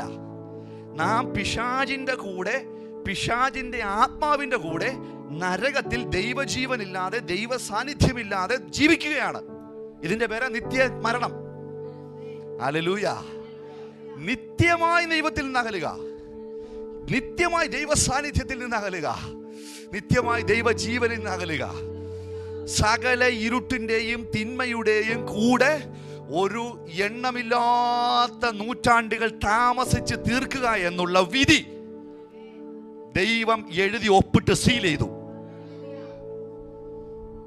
ഒന്നാമത്തെ ആദാമിൽ നിന്നുള്ള സകലരും നിത്യശിക്ഷാവിധിക്ക് യോഗ്യരാണ്. അപ്പീല് പറയാൻ നമുക്ക് ആരെങ്കിലും ഉണ്ടോ? വാദിക്കാൻ നമുക്ക് ആരെങ്കിലും ഉണ്ടോ? എടുത്തു പറയാൻ നമ്മുടെ കൂട്ടത്തിൽ കൊള്ളാകുന്ന ഏതെങ്കിലും ഒരു വിശുദ്ധനുണ്ടോ? ഉറക്കെ പറ. ഇവനെങ്കിലും നോക്കിയിട്ട് ഞങ്ങളെ കൂടെ പരിഗണിക്കണേന്ന് പറയാൻ നമ്മുടെ കൂട്ടത്തിൽ ഏതെങ്കിലും ഒരുത്തനെങ്കിലും ഉണ്ടോ?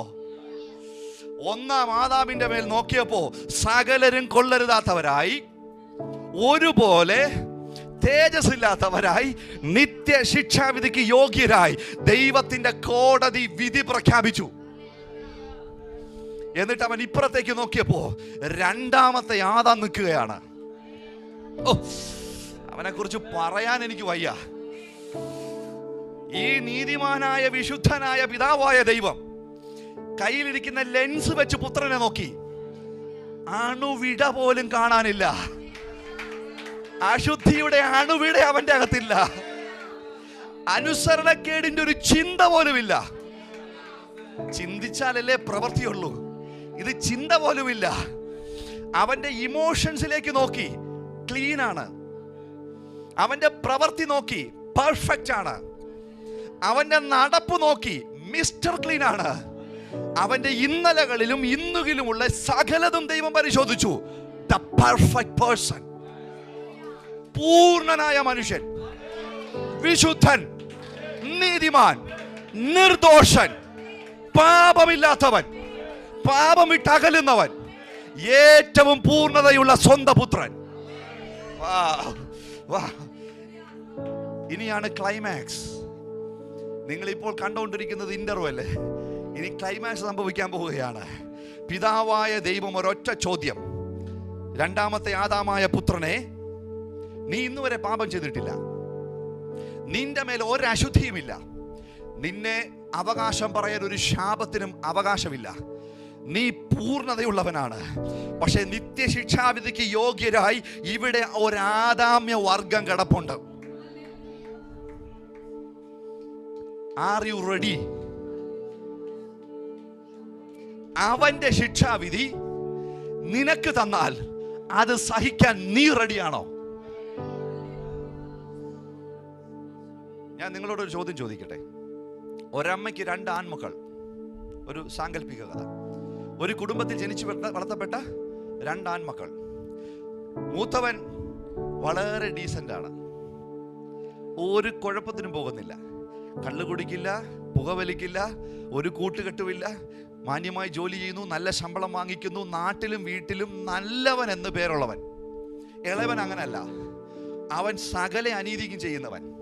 അവൻ്റെ പേരിൽ ഒത്തിരി കേസുകളുണ്ട്, അവൻ്റെ പേരിൽ ഒത്തിരി പ്രശ്നങ്ങളുണ്ട്. നാട്ടുകാരും അവൻ്റെ വീട്ടിൻ്റെ വക്കത്ത് പോലും പോകാത്തത്ര വഷളനായ ഒരു മനുഷ്യൻ. ആമേൻ. ഒരിക്കൽ ഈ ഇളയ മകൻ 2-3 പേരെ അങ്ങ് കുത്തിക്കൊന്നു. കേസ് കോടതിയിലെത്തി. നമുക്ക് ഇളയവന്റെ പേര് സുരേഷ് എന്നും മൂത്തവന്റെ പേര് സുമേഷ് എന്നും അനുമാനിക്കാം. സുരേഷ് ചെയ്ത കൊലപാതകങ്ങളുടെ എല്ലാം, ചെയ്തിരിക്കുന്ന ക്രിമിനൽ പ്രവൃത്തികളുടെ എല്ലാം അടിസ്ഥാനത്തിൽ കേരള സർക്കാർ, അല്ലെങ്കിൽ പോട്ടെ സുപ്രീം കോടതി അവനെ തൂക്കിക്കൊല്ലാൻ വിധിക്കുന്നു. ആരെ? സുമേഷിനെ. അപ്പോൾ സുമേഷിന്റെ ചേട്ടൻ സുരേഷ് വന്നിട്ട് പറയുകയാണ്, സുമേഷിനെ വെറുതെ വിട്ടോ, അവൻ ചെയ്തതിന്റെ മുഴുവൻ ശിക്ഷയും ഞാൻ ഏറ്റെടുക്കാം. ഇതൊരു സാങ്കല്പിക കഥയായതുകൊണ്ട് സംഭവിച്ചു. കൂടെ ജനിച്ചതാണെങ്കിലും, ഒരപ്പന്റെ രക്തമാണെങ്കിലും, ഒരു വീട്ടിൽ വളർന്നതാണെങ്കിലും, മറ്റൊരുത്തന്റെ പാപത്തിന്റെ ശിക്ഷയായ തൂക്കുകയറും 15 വർഷത്തെ ജയിൽവാസവും ഒരൊറ്റ മനുഷ്യന് ഹൃദയം കൊണ്ട് സ്വീകരിക്കത്തില്ല. ആരെങ്കിലും സ്വീകരിക്കോ? സ്വീകരിക്കുമെന്ന് കൈ ഉയർത്തുന്നവരെ നമ്മുടെ ജയിലിൽ കിടക്കുന്ന അതിതീവ്ര കുറ്റവാളികളുടെ അടുക്കിലേക്ക് ഞാൻ വിടും. നിങ്ങൾ അവരുടെ കുറ്റമെടുത്തു, അവർ ഫ്രീ ആയിട്ട് നടക്കട്ടെ. നിങ്ങൾക്ക് അത്ര സ്നേഹമാണ്, അത്ര വിശാലമായ ഹൃദയമാണെങ്കിൽ മനുഷ്യരാരും ഏറ്റെടുക്കത്തില്ല. ഇതാ പിതാവായ ദൈവം കോടതിയിൽ ഇരുന്നുകൊണ്ട് ചോദിക്കുന്നു, നീ അതിവിശുദ്ധനായ രണ്ടാമത്തെ ആദാമാണ്, ഈ ജനത്തിന്റെ മേൽ ഞാൻ വിധിച്ചിരിക്കുന്ന വിധി നീ ഏറ്റെടുക്കുവോ? ദൈവത്തിന് ഇവിടെ ആരെന്നതല്ല പ്രശ്നം, അവന്റെ നീതി നടപ്പിലാക്കണം. ഇന്ത്യൻ ഭരണഘടനയ്ക്ക് ശിക്ഷ നടപ്പിലാക്കിയാൽ മതി, അത് കമ്മിറ്റ് ചെയ്തവൻ തന്നെ അനുഭവിക്കണമെന്നില്ല. നിങ്ങൾക്ക് മനസ്സിലാകാൻ വേണ്ടി ഞാൻ അങ്ങനെ പറയണ കേട്ടോ. അതങ്ങനെ തന്നെ നിങ്ങൾ മനസ്സിലാക്കി എടുത്താട്ടെ. ദൈവത്തിന്റെ ഹൃദയത്തിന് തൃപ്തി വരണമെങ്കിൽ പാപം ചെയ്തവന്റെ മേൽ നിത്യശിക്ഷാവിധി വന്നാൽ മതി. അത് ആരനുഭവിക്കണമെന്ന് ദൈവത്തിന് പരിഗണനയില്ല. അപ്പോൾ പുത്രൻ പറഞ്ഞു, ഞാൻ തയ്യാറാണ്. എന്തിന്? ഒന്നാമത്തെ ആദാമ്യ വർഗത്തിന്റെ മുഴുവനും ഏറ്റെടുക്കാൻ ഞാൻ സ്വമേധയാ തയ്യാറാണ്. ഈ അറിവോടുകൂടി വേണം നിങ്ങൾ ആ വചനം വായിക്കാൻ. പാപം അറിയാത്തവനെ നാം അവനിൽ, ആരിൽ? ക്രിസ്തുവേശുവിൽ ദൈവത്തിന്റെ എങ്ങനെ നീതിയാകണം? രണ്ടാമത്തെ ആദാമായ ഞാൻ ഇവിടെ നിന്ന് ഒന്നാമത്തെ ആദാമിന്റെ പ്രതികൂട്ടിനകത്തോട്ട് പോയി നിൽക്കണം. അങ്ങനെ പാപമറിയാത്തവൻ പാപിയുടെ പ്രതിക്കൂട്ടിൽ വന്നപ്പോൾ പാപിയുടെ പ്രതിക്കൂട്ടിൽ നിന്ന ഞാൻ നീതിമാന്റെയും വിശുദ്ധന്റെയും കൂട്ടിലായി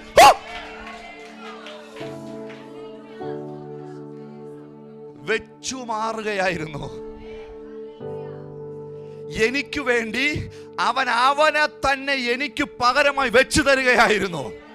അവൻ എൻ്റെ സ്ഥാനത്തേക്ക് വന്നപ്പോൾ എന്നെ അവന്റെ സ്ഥാനത്തേക്ക് മാറ്റി.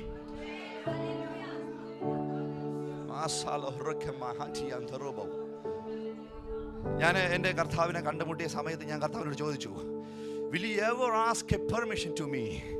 ഇതെനിക്ക് വേണ്ടി ചെയ്യാൻ നീ എന്നോട് ഒരു വാക്കെങ്കിലും ചോദിച്ചോ? കർത്താവ് പറഞ്ഞു, എനിക്ക് നിന്നോട് ചോദിക്കേണ്ട ആവശ്യമില്ലായിരുന്നു, അത്രമാത്രം വലുതായിരുന്നു എൻ്റെ സ്നേഹം. ഇതിനകത്തിരിക്കുന്ന നിങ്ങളെ നോക്കി ഇന്ന് യേശു കർത്താവ് പറയുന്ന വാക്ക് എന്താണെന്നറിയാമോ?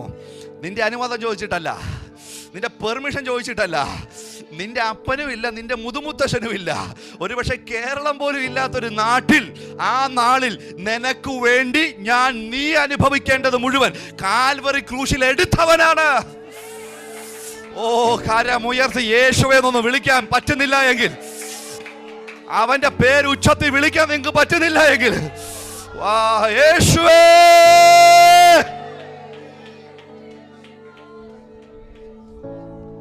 പാപമറിയാത്ത രണ്ടാമത്തെ ആദാമായ ക്രിസ്തു ഞാൻ നീതിമാന്റെ സ്ഥാനത്തേക്ക് മാറേണ്ടതിന് എനിക്കു വേണ്ടി എന്തായി മാറി? അവൻ പാപം ചെയ്ത് പാപിയായവനല്ല, അവൻ പാപിക്കു വേണ്ടി പാപിയായവനാണ്. ഓ, എന്റെ കൂടെ എത്ര പേർക്ക് അത് സ്വീകരിക്കാൻ പറ്റുന്നുണ്ടെന്ന് എനിക്ക് അറിയത്തില്ല. ഒന്നാമത്തെ ആദാമിൽ നിന്ന് ജനിച്ച സകലരും പാപം ചെയ്തു പാപിയായതാണ്. എന്നാ പുത്രൻ പാപിയായത് പാപം ചെയ്തിട്ടല്ല, പാപിയുടെ സ്ഥാനത്ത് വന്ന് നിന്നതുകൊണ്ട് അവൻ പാപിയായതാണ്. ഓ, കോടതി മുറിയിൽ ജഡ്ജി, നീതിമാനായ ന്യായാധിപനായ പിതാവായ ദൈവം അതിവിശുദ്ധൻ സ്വർഗത്തിന്റെ തന്റെ നിയമങ്ങളും നിവർത്തി എഴുന്നേറ്റ് നിൽക്കുമ്പോൾ പുത്രൻ എഴുന്നേറ്റ് ഒന്നാമത്തെ ആദാമിന്റെ സ്ഥാനത്ത് വന്ന് നിന്നു. എന്നിട്ട് പുത്രൻ പറഞ്ഞു, ഒരു പ്രതിക്കൂട്ടിൽ ഒരു ശിക്ഷാവിധി അനുഭവിക്കാൻ രണ്ട് കൂട്ടര് വേണ്ട, ഞാൻ മാത്രം മതി. Now you are free.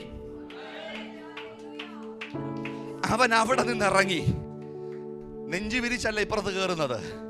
ചെയ്തു കൂട്ടിയ സകല പാതകങ്ങൾക്കും പ്രവർത്തിച്ചത് ഞാനാണെങ്കിലും ശിക്ഷ അനുഭവിക്കാൻ പോകുന്നത് അവനാണല്ലോ എന്നുള്ള കുറ്റബോധത്തോടു കൂടി നടന്ന് ഇപ്പുറത്തെ കൂട്ടിൽ വന്ന് നിൽക്കുകയാണ്.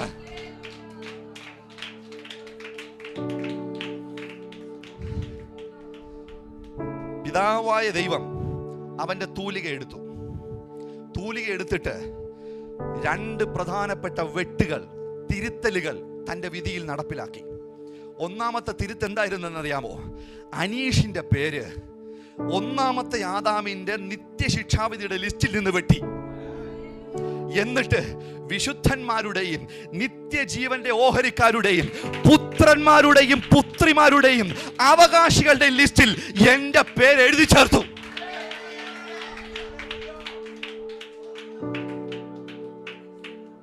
ആമേൻ, ഹല്ലേലൂയ. ഇത് പിതാവ് നമുക്ക് വേണ്ടി ചെയ്ത കാര്യമാ. പുത്രൻ ഇങ്ങോട്ട് വന്നപ്പോ പിതാവ് ഇത് നമ്മുടെ പേരിൽ എഴുതിയിട്ട കാര്യമാ. Hallelujah, hallelujah. എന്നിട്ട് പിതാവായ ദൈവം പരസ്യമായി പ്രഖ്യാപിച്ചു, അവന്റെ ചുറ്റും നിൽക്കുന്ന കെരൂബുകൾ കാണുക, അവന്റെ ചുറ്റും നിൽക്കുന്ന കോടാനുകോടി വിശുദ്ധന്മാർ കാണുക, ദൈവത്തിന്റെ കോടതിയിൽ നിൽക്കുന്ന സകല ആത്മജീവികളും കാണുക. ദൈവം ഉറക്കെ ഡിക്ലെയർ ചെയ്തു, ഒന്നാമത്തെ ആദാമിലുള്ള ഒരുത്തനും ഇനി ശിക്ഷാവിധിയുടെ കീഴിലല്ല, അവരെല്ലാം പുത്രത്വത്തിന്റെ കീഴിലാണ്.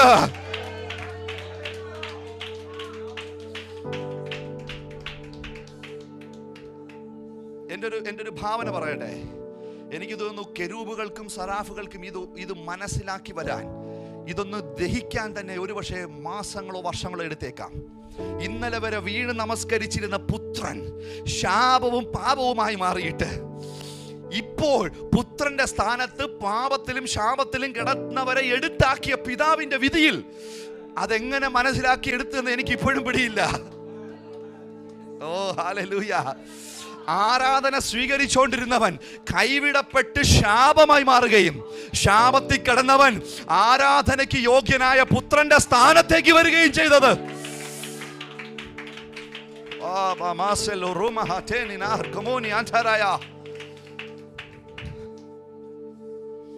ഹല്ലേലൂയ. കോടതി വിധി നടപ്പിലാക്കപ്പെട്ടു. ദൈവം തന്റെ മുദ്ര ആ വിധിയുടെ മേൽ പതിപ്പിച്ചു. ആ മിനിറ്റിൽ പിശാച് പറഞ്ഞു, ഇന്ന് ഈ സെക്കൻഡ് തൊട്ട് ഇവൻ എൻ്റെ അടിമയാണ്. ആര്? ഇവൻ എൻ്റെ കൈവശമാണ്. ആര്? ഞാനല്ല, പുത്രനായ ക്രിസ്തു. അതുകൊണ്ട് എൻ്റെ മേൽ ചെയ്യേണ്ടിയിരുന്ന സകലതും അവൻ്റെ മേൽ ഗ്രാൻഡ് ചെയ്യാൻ വേണ്ടി, അവൻ്റെ മേൽ നടപ്പിലാക്കാൻ ദൈവത്തിന്റെ കോടതിയിൽ നിന്ന് പിശാചിന് അനുവാദം കിട്ടി. ഹല്ലേലൂയ. അതിന് പ്രവാചകൻ എഴുതിയിരിക്കുന്ന വാക്ക് വളരെ മനോഹരമാണ്. വേഗത്തിൽ എടുത്തൊന്ന് വായിച്ചിട്ട് ഞാൻ നിങ്ങളെ മുന്നിലോട്ട് കൊണ്ടുപോകാൻ ആഗ്രഹിക്കുന്നു. യെശയ്യാ പ്രവാചകന്റെ പുസ്തകം 53-ാം അധ്യായത്തിന്റെ 5-ാമത്തെ വാക്യം വായിച്ചേ. യെശയ്യാവ് 53:5. എന്നാൽ അവൻ ആര്? യേശു കർത്താവ് ആരുടെ അതിക്രമങ്ങൾ നിമിത്തം? നമ്മുടെ അതിക്രമങ്ങൾ നിമിത്തം ഞാൻ ചെയ്ത പ്രവൃത്തികൾക്ക് മുറിവേറ്റും തകർന്നുമിരിക്കുന്നു. നമ്മുടെ സമാധാനത്തിനായുള്ള അണ്ടർലൈൻ ഇറ്റ്, ശിക്ഷ. ശിക്ഷ. ഒന്ന് ഉറക്കെ പറഞ്ഞേ, ശിക്ഷ. തെറ്റ് ചെയ്യുന്നവൻ അനുഭവിക്കേണ്ടുന്നതാണ് ശിക്ഷ. ഈ നിത്യമരണം എന്ന ശിക്ഷ ആരുടെ മേൽ വിധിക്കപ്പെട്ടതാ? എന്റെ മേൽ വിധിക്കപ്പെട്ടതാണ്. ഇപ്പോൾ എന്നെ ആ സ്ഥാനത്ത് നിന്ന് മാറ്റി ദൈവം അവനെ കൊണ്ടുവന്നപ്പോൾ എന്റെ ശിക്ഷ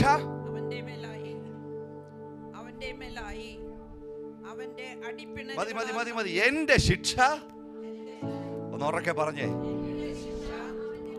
ദൈവത്തിന്റെ കോടതി വിചാരണ നടത്തി 100% തെറ്റുകാരനെന്ന് ബോധ്യമായ എനിക്ക് നൽകിയ ശിക്ഷ ആരുടെ മേലായി? അവന്റെ മേലായി. എനിക്കു പകരമായി എന്റെ ശിക്ഷ അവന്റെ മേലായപ്പോൾ ഞാൻ ശിക്ഷയിൽ നിന്ന് രക്ഷിക്കപ്പെട്ടു. ഇതിനകത്ത് രക്ഷിക്കപ്പെട്ടവർക്ക് സാമയം പറയാതിരിക്കാൻ പറ്റത്തില്ല. Hallelujah, hallelujah, hallelujah. ബ്രദറെ, നിങ്ങൾ എങ്ങനെ രക്ഷിക്കപ്പെട്ടത്? എൻ്റെ അപ്പം പാസ്റ്റർ ആയിരുന്നു, അതുകൊണ്ട് ഞാൻ ജനിച്ചവരെ രക്ഷിക്കപ്പെട്ടു. നീ ഇന്ന് വരെ സുവിശേഷം അറിഞ്ഞിട്ടില്ല, പോയി പഠിക്കേ. സഹോദരി, നീ എങ്ങനെ രക്ഷിക്കപ്പെട്ടത്? എൻ്റെ അപ്പാപ്പന് എൻ്റെ അച്ചാച്ചന്മാരെല്ലാം ഇവിടുത്തെ മുഴുമൂത്ത വലിയ ഓർഗനൈസേഷൻ്റെ ലീഡർഷിപ്പിലാണ്. ഞാൻ ജനിച്ചു വീണപ്പോഴേ അങ്ങനെ രക്ഷിക്കപ്പെട്ടു പോയി. നിനക്കും സുവിശേഷം അറിയത്തില്ല. Go and learn it. നീ എങ്ങനെ രക്ഷിക്കപ്പെട്ടത്? എൻ്റെ ശിക്ഷ അവനിലായപ്പോൾ, അവന്റെ ശിക്ഷ നടപ്പിലാക്കിയപ്പോൾ ശിക്ഷയിൽ നിന്ന് ഞാൻ രക്ഷിക്കപ്പെട്ടു. അതിന് നീ സെൻട്രൽ പാഷ മോനൊന്നും ഇല്ല, പാസ്റ്ററാണെന്നും മോനുമില്ല, നീ വിജാതീയനെന്നില്ല, നീ വിഗ്രഹാരാധി എന്നില്ല. ഒന്നാമത്തെ ആദാമിലുള്ളവനാണോ നിന്റെ മേൽ ശിക്ഷയുണ്ട്. ആ ഒന്നാമത്തെ ആദാമിന്റെ ശിക്ഷ അവൻ എടുത്തപ്പോൾ നീ രക്ഷിക്കപ്പെട്ടു. Now you are free from the condemnation. ഇപ്പോൾ നിത്യ ശിക്ഷാവിധിയിൽ നിന്ന് നീ സ്വതന്ത്രനാണ്. നിന്റെ ശിക്ഷാവിധി അവൻ എടുത്തിരിക്കുകയാണ്. കരമുയർത്തി അത് പറയാൻ ധൈര്യമുണ്ടോ? എന്റെ ശിക്ഷ അവൻ എടുത്തിരിക്കുകയാണ്. അതുകൊണ്ടാണ് ഞാൻ രക്ഷിക്കപ്പെട്ടത്. ഈ രക്ഷ ഞാൻ അനുഭവിക്കുന്നത് അവൻ എന്റെ ശിക്ഷ എടുത്തത് കൊണ്ടാണ്. Hallelujah, hallelujah, hallelujah. തീർന്നില്ല. പിശാചിന്റെ രാജ്യത്തിൽ എന്റെയും നിന്നെയും പ്രതിനിധീകരിച്ചുകൊണ്ട് യേശു കയറി പോകുമ്പോൾ എനിക്ക് വരേണ്ടിയിരുന്ന ശിക്ഷാവിധി അവന്റെ മേലാക്കപ്പെട്ടു. അവൻ എനിക്ക് വേണ്ടി ശിക്ഷ അനുഭവിച്ചു. അതുകൊണ്ട് ഞാൻ രക്ഷ അനുഭവിച്ചു. Hallelujah, hallelujah. ഈ വലിയ സങ്കടം തോന്നുന്ന ചില കാര്യങ്ങൾ അങ്ങ് പറഞ്ഞോട്ടെ. നമ്മുടെ നാട്ടിൽ ഇന്നും ആൾക്കാർ പഠിപ്പിക്കുന്നത്, അല്ലെങ്കിൽ ആൾക്കാർ സംസാരിക്കുന്നത്, നിന്റെ മദ്യപാനം നിർത്തി പള്ളി വരുന്നത് നീ രക്ഷയെന്നാ. കൂളും പാൻപരാഗും ചവച്ച് നടക്കുന്ന നീ നന്നായി പല്ല് തേച്ച് നീ വെള്ളവസ്ത്രം ഇട്ട് പള്ളിക്കകത്ത് കയറിയ നീ രക്ഷിക്കപ്പെട്ടെന്നാ. കമോൺ ചർച്ച്, അതല്ല രക്ഷ. നിന്റെ ശിക്ഷ അവൻ വഹിച്ചത് കൊണ്ട് നിന്റെ പേരിന്റെ താഴെ ഇനി നിത്യശിക്ഷാവിധി ഇല്ല എന്നത് അറിയുന്നതാണ് രക്ഷ. അതുകൊണ്ടാണ് അപ്പോസ്തലനായ പൗലോസ് എബ്രായർക്ക് ലേഖനം എഴുതിയപ്പോൾ പറഞ്ഞത്, ഇത്ര വലിയ രക്ഷയാണ് ഇത്. 500 രൂപ പെറ്റി അടച്ചാൽ തീരുന്ന പരിപാടിയല്ല മക്കളെ. ഇത് 10 വർഷം ജയിലിൽ കിടന്നാൽ തീരുന്ന പരിപാടിയല്ല. നിത്യത വരെ ദൈവത്തിൽ നിന്ന് വേർപെട്ടു പോകുന്ന നിത്യ മരണത്തിന്റെ കളിയാ. അതുകൊണ്ട് ഇത്ര വലിയ രക്ഷ ഗണ്യമാക്കാതെ പോകരുത്. ദുസ്വഭാവം മാറ്റുന്നതല്ല രക്ഷ. ഓ, എന്റെ കൂടെ നിങ്ങളത് അംഗീകരിച്ചേ പറ്റൂ. ദുസ്വഭാവം മാറ്റുന്നതല്ല രക്ഷ. എന്റെ ശിക്ഷാവധി ക്രിസ്തുവിന്റെ മേലായെന്നും ക്രിസ്തു എനിക്ക് വേണ്ടി ശിക്ഷ അനുഭവിച്ചത് കൊണ്ട് എനിക്ക് എന്റെ മേൽ ഇനി ആ നിത്യ ശിക്ഷാവിധി ഇല്ല എന്ന തിരിച്ചറിവാണ് രക്ഷ. Hallelujah, hallelujah. ഇന്ന് ഇതിനകത്ത് രക്ഷിക്കപ്പെട്ടവരുടെ വലിയ കൂട്ടവാ. നിങ്ങളുടെ മേൽ ഇന്ന് കർത്താവിന് ക്രോധമില്ല. ആമേൻ പറയാൻ പറ്റുമോ നിങ്ങൾക്ക്? ഇന്ന് സിംഹാസനത്തിലിരിക്കുന്ന പിതാവായ ദൈവം അനീഷിനെ നോക്കുമ്പോൾ, നിങ്ങളെ നോക്കുമ്പോൾ അവന്റെ വിശുദ്ധിയും അവന്റെ നീതിയും കോപം കൊണ്ടുവരുന്നില്ല. യോ, മനസ്സിലാകുമോ എന്തോ? ഇത് സത്യമാണ് പാസ്റ്ററെ. ഈ ഉപവാസ പ്രാർത്ഥനയുടെ 6ാമത്തെ പകൽ സെഷൻ കഴിഞ്ഞ് വൈകുന്നേര സെഷൻ ആരംഭിക്കുന്നതിന് മുമ്പ് ഇടയിലുണ്ടായിരുന്ന 2-3 മണിക്കൂറുകൾക്കകത്ത് തന്നെ ഞാൻ മിനിമം ഒരു 10 പാപമെങ്കിലും ചെയ്തിട്ടുണ്ട്. എന്നിട്ടും ഈ രാത്രി ഞാൻ ഇവിടെ വന്നിരിക്കുമ്പോൾ എന്നെ പിതാവായ ദൈവം നോക്കുന്നത് നീതിമാനെന്നാണ്, വിശുദ്ധനെന്നാണ്, ശിക്ഷ വിധിയില്ല എന്നാണ്. അതിനർത്ഥം ദൈവം പൊട്ടനായതുകൊണ്ടോ, ദൈവം ഞാൻ ചെയ്തതും ചിന്തിച്ചതും പറഞ്ഞതും കാണാതെയും കേൾക്കാതെയും ഇരുന്നത് കൊണ്ടല്ല, മറിച്ച് നിനക്ക് പകരം ഒരുവനെ അവിടെ ശിക്ഷ വിധിച്ചു കഴിഞ്ഞിരിക്കുകയാണ്. ഓ ആമേൻ. കരമുയർത്തി ഒന്ന് പറയാമോ? പിതാവിന് എന്നോട് ഇന്ന് കോപമില്ല. എന്റെ പിതാവിന് എന്നോട് ഇന്ന് കോപമില്ല. എന്തിനാ നിങ്ങളത് അറിയേണ്ട ആവശ്യകത എന്നറിയാമോ? നിങ്ങൾ പ്രാർത്ഥിക്കാൻ വേണ്ടി നിങ്ങളുടെ പിതാവിൻ്റെ അടുക്കിലേക്ക് വരുമ്പോൾ നിങ്ങൾക്ക് മനസ്സിലാക്കണം, അവൻ്റെ ഹൃദയത്തിനകത്ത് ഇന്ന് നിങ്ങളോട് കയ്പില്ല. ദൈവത്തിന് ഇന്ന് നിങ്ങളോട് പിണക്കമില്ല. ദൈവത്തിന് ഇന്ന് നിങ്ങളോട് പരിഭവമില്ല. ദൈവത്തിന് ഇന്ന് നിങ്ങളോട് ക്രോധമില്ല. നിങ്ങൾ സംസാരിക്കാൻ വരുമ്പോൾ അവൻ മുഖം മാറ്റി വെക്കുകയല്ല. നിങ്ങൾക്ക് വേണ്ടി അവൻ സ്നേഹത്തോടെ ഇടപെടാനുള്ള കാരണം അവൻ്റെ ശിക്ഷ അവൻ്റെ മേലായതുകൊണ്ട്, ഞാൻ രക്ഷിക്കപ്പെട്ട് പുത്രന്റെ സ്ഥാനത്തായതുകൊണ്ട് ഇന്ന് ദൈവത്തിന് എന്നോട് ക്രോധമില്ല. ഓ, ആരും മിണ്ടുന്നില്ല, ആരും മിണ്ടുന്നില്ല. സത്യമായിരിക്കാം, അവൻ ദഹിപ്പിക്കുന്ന അഗ്നിയാണ്. സത്യമാണ്, അവൻ വിശുദ്ധനാണ്. സത്യമാണ്, അവൻ നീതിമാനാണ്. സത്യമാണ്, അവൻ നീതിമാനായ ന്യായാധിപതിയാണ്. പക്ഷെ എനിക്ക് അവൻ എൻ്റെ അപ്പനാണ്. എന്നോട് അവന് കോപമില്ല. എന്നോട് അവന് നീരസങ്ങളില്ല. എന്നോട് അവന് ക്രോധമില്ല. എന്നോടുണ്ടായിരുന്ന മുഴുവൻ ക്രോധവും അവൻ പുത്രന്റെ മേലാക്കിയിട്ട് എന്നോട് അവൻ വാത്സല്യത്തിന്റെ ഉറവ തുറന്നിരിക്കുകയാണ്. ഇന്ന് എന്നെ ഏത് മീഡിയയിലൂടെ ആര് കണ്ടുകൊണ്ടിരിക്കുകയാണെങ്കിലും ഞാൻ നിങ്ങളോട് പറയാം, നീ എത്ര വലിയ കൊടുമ്പാവിയാണെങ്കിലും, നീ എത്ര വലിയ തെറ്റ് ചെയ്തിട്ടാണ് ഇത് കേട്ടോണ്ടിരിക്കുമ്പോഴും പിശാച് ഇപ്പോഴും നിന്റെ ഹൃദയത്തിനകത്ത് വന്നിട്ട് ദൈവത്തോട് അടുത്തു പോകാൻ നിനക്ക് എന്ത് യോഗ്യതയാടാ ഉള്ളു ചോദിക്കുന്നെങ്കിൽ ധൈര്യത്തോടെ പറയണം, എൻ്റെ യോഗ്യത എൻ്റെ പ്രവൃത്തിയല്ല, എൻ്റെ യോഗ്യത ക്രിസ്തുവാണ്. ഞാൻ അവനുള്ളത് കൊണ്ടാണ് ജീവിക്കുന്നത്. ഞാൻ അവനിലാണ് വിശ്വസിക്കുന്നത്. അവൻ എനിക്ക് വേണ്ടി ശിക്ഷ ഏറ്റതുകൊണ്ട് പിതാവിന് ഇന്ന് എന്നോട് ക്രോധമില്ല.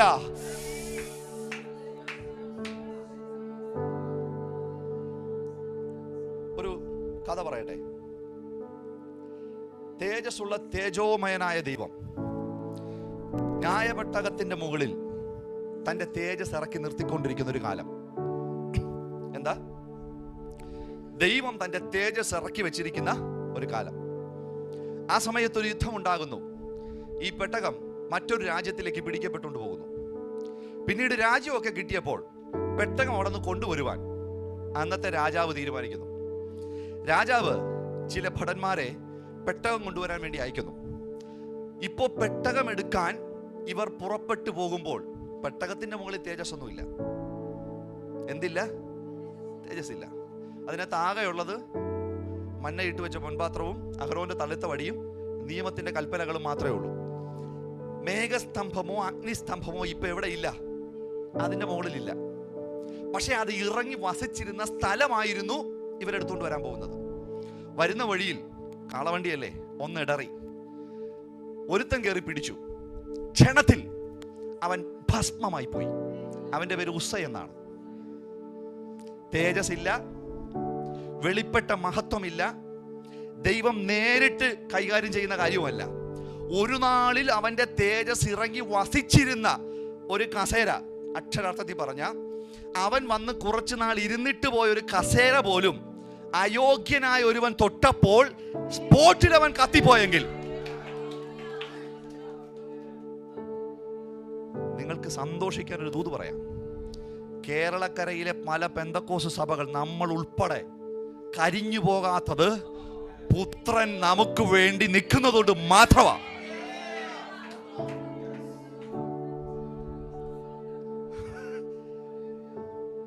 ഒരു എക്സാജറേഷൻ ഇല്ലാതെ പച്ചയ്ക്ക് പറയാ ഞാൻ. ആമേൻ. എന്തൊക്കെ കൊള്ളരുതായ്മ ചെയ്തിട്ടും ഇന്നും ഇത് പ്രസംഗിക്കാൻ അനീഷിനെയും ഇത് കേൾക്കാൻ നിങ്ങളെയും ഈ 2024 നിർത്തിയിരിക്കുന്നെങ്കിൽ അത് എന്നോടുള്ള ക്രോധം മാറി എന്നോട് സ്നേഹം തോന്നിയത് കൊണ്ടാ. അത് വെറുതെ തോന്നിയതല്ല. ആ സ്നേഹം തോന്നുന്നതിന് വേണ്ടി ഒരുവൻ എനിക്ക് പകരക്കാരനായി അവിടെ മാറി. ഒന്ന് പറഞ്ഞ്, എന്റെ ശിക്ഷ അവന്റെ മേലായി, അതുകൊണ്ട് ഞാൻ രക്ഷിക്കപ്പെട്ടു. ഹല്ലേലൂയ. ഇന്നും ഈ സഭ നിൽക്കുന്നത്, ഇന്നും കേരളക്കര നിൽക്കുന്നത്, ഇന്നും ലോകമെമ്പാടും നിലനിൽക്കുന്നത് പാപമില്ലാത്തത് കൊണ്ടല്ല, പക്ഷേ അവന്റെ പുത്രനെ കണ്ടതുകൊണ്ടാണ്. പല ന്യായവിധികളും നമ്മെ വിട്ടു മാറിപ്പോകുന്നത്, പല ശിക്ഷകളും നമ്മെ വിട്ടു മാറിപ്പോകുന്നത്. ദൈവത്തിന്റെ നീതി ശമിപ്പിക്കപ്പെട്ടിരിക്കുന്നു, തൃപ്തമാക്കപ്പെട്ടിരിക്കുന്നു. Hallelujah, hallelujah. യെശയ്യാ പ്രവാചകന്റെ പുസ്തകം 53-ാം അധ്യായത്തിന്റെ 5-ാമത്തെ വാക്യത്തിൽ നിന്ന് മറ്റൊരു ഭാഗത്തിലേക്ക് ഞാൻ 2-ാമത്തെ ഭാഗത്തിലേക്ക് കൂടെ ചേർന്ന് അതുകൊണ്ട് പഠിപ്പിക്കട്ടെ. എന്നാൽ അവൻ നമ്മുടെ അതിക്രമങ്ങൾ നിമിത്തം മുറിവേറ്റും നമ്മുടെ അകൃത്യങ്ങൾ നിമിത്തം തളർന്നു ഇരിക്കുന്നു. നമ്മുടെ സമാധാനത്തിനായുള്ള ശിക്ഷ അവന്റെ മേലായി, അപ്പോൾ ആ രക്ഷ എന്റെ മേൽ വന്നു. ഇനി അടുത്തത്, അവന്റെ അടിപ്പിണരുകളാൽ. ഓ, ശിക്ഷ അവന്റെ മേൽ വന്നപ്പോൾ എനിക്ക് രക്ഷ മാത്രമല്ല വന്നത്, അവന്റെ മേൽ അടിപ്പിണരുകൾ വന്നു. ആമേൻ. എന്തിനാ അവരവനെ അടിച്ചത്? ശിക്ഷാവിധി ഹേതുവായി. ഈ അടി ആർക്കുള്ളതാണ്? ഒന്നാമത്തെ ആദാമിനിട്ട് കിട്ടേണ്ടതാ. പാപം ചെയ്ത ദേഹിക്കും പാപം ചെയ്ത ശരീരത്തിനും വേണ്ടിയുള്ളതാണ് വേദനയും രോഗവും. അനുസരണം കെട്ടവന്റെ അവകാശമാണ്, അനുസരണം കെട്ടവന്റെ മേൽ കിടക്കുന്ന ശാപമാണ് രോഗം. ഈ രോഗവും ഈ വേദനയും ഒന്നാമത്തെ ആദാമിനുള്ളതാണ്. എന്നാൽ യേശു ഒന്നാമത്തെ ആദാമിന്റെ സ്ഥാനത്തേക്ക് വന്നപ്പോൾ അവൻ അടിക്കപ്പെട്ടു, അവൻ മുറിവുകളേറ്റു. വാ, ആദാമ്യ വർഗത്തിൽ നിന്നില്ലാത്ത അവന്റെ ശരീരത്തിന്റെ മേൽ പീലാത്തോസിന്റെ കൽത്തൊളം മുതൽ തുടങ്ങിയ പീഡനമാണ്. അവന്റെ വിലാപ്പുറം ഉഴവ് ചാല് പോലെ കീറി എന്ന് പ്രവാചകൻ എഴുതിയിരിക്കുന്നു. അവന്റെ കൈകൾ തുളയ്ക്കപ്പെട്ടിരിക്കുന്നു, അവന്റെ കാലുകളിൽ ആണി കൊണ്ട് തറയ്ക്കപ്പെട്ടിരിക്കുന്നു, അവന്റെ ശിരസ് തലയോട്ടിയൊക്കെ മുള്ളുകൾ ആഴ്ന്നിറങ്ങിയിരിക്കുന്നു. കണ്ടാൽ ആളല്ല എന്ന് തോന്നുമാറ് ഒരു മനുഷ്യനെ എത്രത്തോളം വികൃതവും വിരൂപവുമാക്കാൻ പറ്റുമോ ആ ഒരളവിൽ അവൻ ആയിരിക്കുന്നത്. എന്റെ ശിക്ഷ അവൻ ഏറ്റുകൊണ്ടിരിക്കുകയാണ്. ആർക്കുള്ള ശിക്ഷ?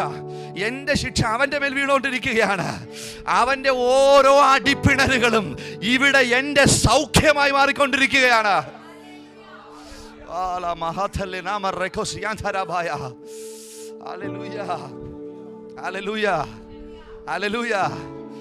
ആമേൻ. സന്തോഷത്തോടെ കരമുയർത്തി കർത്താവിന് നല്ല ആമേൻ പറഞ്ഞ്. എൻ്റെ ശിക്ഷ അവൻ്റെ മേലായപ്പോൾ ഞാൻ രക്ഷിക്കപ്പെട്ടു. അവൻ എനിക്ക് വേണ്ടി മുറിവേറ്റപ്പോൾ എൻ്റെ രോഗങ്ങൾ സൗഖ്യമാകാൻ തുടങ്ങി. ആമേൻ. ഇന്ന് അവൻ ക്രൂശിക്കപ്പെട്ടുകൊണ്ടിരിക്കുകയല്ല. അവൻ ക്രൂശിക്കപ്പെട്ട് കഴിഞ്ഞിട്ട് 2000 വർഷങ്ങൾ കഴിഞ്ഞിരിക്കുകയാണ്. അതിനർത്ഥം നിന്റെയും എൻ്റെയും എൻ്റെ വീട്ടിലെയും ഞങ്ങളുടെ സഭയിലെയും രോഗങ്ങൾക്കുള്ള പരിഹാരം വരുത്തപ്പെട്ടിരിക്കുന്നു 2000 വർഷങ്ങൾക്ക് മുമ്പ് തന്നെ. അതെത്ര പേർക്ക് വിശ്വസിക്കാൻ പറ്റുന്നുണ്ട്? ഹല്ലേലൂയ. അവൻ്റെ ശിക്ഷ എനിക്ക് രക്ഷയായി മാറിയെങ്കിൽ അവൻ എനിക്ക് വേണ്ടി മുറിവേക്കപ്പെട്ടപ്പോൾ അവൻ്റെ അടിപ്പിണരുകളാൽ എനിക്ക് സൗഖ്യം വന്നു. ഈ രോഗത്തിൻ്റെ കാരണക്കാരനാരാണ്? ഞാനാണ്. ഒന്നാമത്തെ ആദാമാണ്. പക്ഷേ ഇന്ന് ഒന്നാമത്തെ ആദാം അല്ല അതിൻ്റെ ശിക്ഷകളായ മുറിവുകളും വേദനകളും രോഗങ്ങളും അനുഭവിക്കുന്നത്. അവൻ അനുഭവിച്ചിട്ട് അവൻ്റെ സ്വാതന്ത്ര്യമായ ആരോഗ്യത്തിലേക്ക്, അവൻ്റെ പേര് റാഫായി യഹോവ എന്നാണ്. അവൻ നാളിതുവരെ രോഗം ശീലിച്ചിട്ടില്ല. അവൻ ഇന്ന് വരെ എന്താണ് ബലഹീനത എന്ന് അറിഞ്ഞിട്ടില്ല. പക്ഷേ ബലഹീനത എന്താണെന്ന് അറിയാത്തവൻ, രോഗം അറിഞ്ഞിട്ടില്ലാത്തവൻ, നമുക്ക് വേണ്ടി രോഗിയും മുറിവേറ്റപ്പെട്ടവനുമായി ക്രൂശിലേക്ക് പോയത്. നിങ്ങൾ ഇനി ഒരു നാളും രോഗത്തിൽ ഇരിക്കരുത് എന്ന് അവൻ ആഗ്രഹമുള്ളത് കൊണ്ടാണ്. ഈ സത്യം നിങ്ങളുടെ ഹൃദയത്തിനകത്തോട്ട് വരുമ്പോൾ നിങ്ങൾക്കൊരു വലിയ എരിവുണ്ടാകണം. എൻ്റെ ശരീരത്തിൽ ആ രോഗം ഇനി വേണ്ട എന്ന് പറയാൻ നിങ്ങൾക്ക് തന്നെ ഹൃദയത്തിനകത്തൊരു വലിയ വാശി ഉണ്ടാകണം. ക്രിസ്തു ഇതെടുത്തിരിക്കുന്നത് കൊണ്ട് ഞാൻ ഇനി ഇത് എടുക്കേണ്ട ആവശ്യമില്ല എന്ന് നിങ്ങൾ തിരിച്ചറിയുക. ഈ തലമുറയിൽ ഈ കാലഘട്ടത്തിൽ കർത്താവ് പിന്നെയും നിങ്ങളെ ഈ സത്യം പറഞ്ഞു തന്ന് വിളിക്കുന്നത് എന്തിനു വേണ്ടിയാണെന്നറിയാമോ? തൃശ്ശൂരിലെ ഒത്തിരി രോഗികൾ അവൻ്റെ അടിമകളായി കിടപ്പുണ്ട്. നിങ്ങൾ അവരുടെ അടുക്കിലേക്ക് പോകണം. എന്നിട്ട് പറയണം, നീ ഇനി ആ രോഗത്തിന്റെ അടിമയായി ഇവിടെ കിടക്കണ്ട. അവന്റെ മുറിവുകൾ നിനക്ക് ഇതിനകത്തുനിന്ന് സ്വാതന്ത്ര്യം വരുത്തിയിട്ടുണ്ടെന്ന്.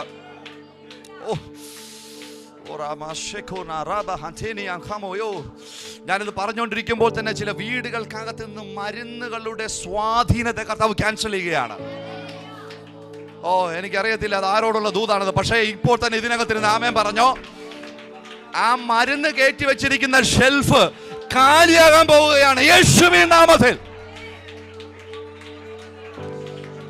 പണം ഡോക്ടർമാർക്ക് കൊടുക്കുന്ന ആ ശീലം നിങ്ങളുടെ വീടുകൾക്കകത്തുനിന്ന് ഞാൻ ക്യാൻസൽ ചെയ്യുന്നു.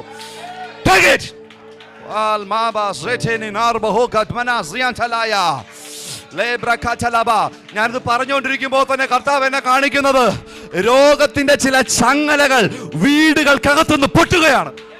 പൊട്ടുന്നു.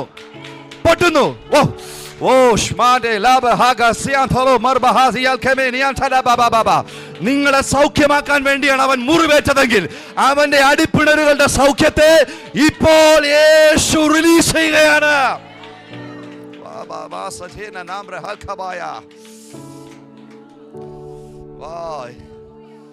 എന്നെ കാണിക്കുന്ന അസ്ഥി സംബന്ധമായ ചിലത്, അസ്ഥിയുമായിട്ട് ബന്ധപ്പെട്ട ചിലത്, ഇതിനായി ഹോളിനകത്ത് കർത്താവ് ഇപ്പോൾ തന്നെ സൗഖ്യമാക്കിക്കൊണ്ടിരിക്കുകയാണ്.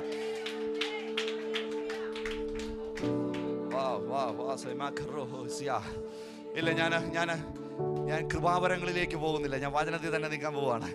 കാരണം എനിക്ക് നിങ്ങളെ പഠിപ്പിക്കുന്നതിൽ കൂടുതൽ ആവേശമുണ്ട്. Hallelujah, hallelujah. ഹോളി സ്പിരിറ്റ് അങ്ങനെ എന്നെ പുഷ് ചെയ്യരുത്. ഞാൻ ഈ വചനം ഒന്ന് പഠിപ്പിക്കട്ടെ എന്ന് അവിടത്തോട് ആവശ്യപ്പെടുന്നു. അങ്ങനെ അവന്റെ അടിപ്പിണരുകളാൽ നമ്മുടെ രോഗങ്ങൾ സൗഖ്യമായി. അവൻ ശിക്ഷിക്കപ്പെട്ടപ്പോൾ എനിക്ക് രക്ഷ കിട്ടി. ഹല്ലേലൂയ. കൊരിന്ത്യർക്കെഴുതിയ ലേഖനം പറയുന്നു, അങ്ങനെ അവൻ നമുക്ക് വേണ്ടി പാപമായി മാറി.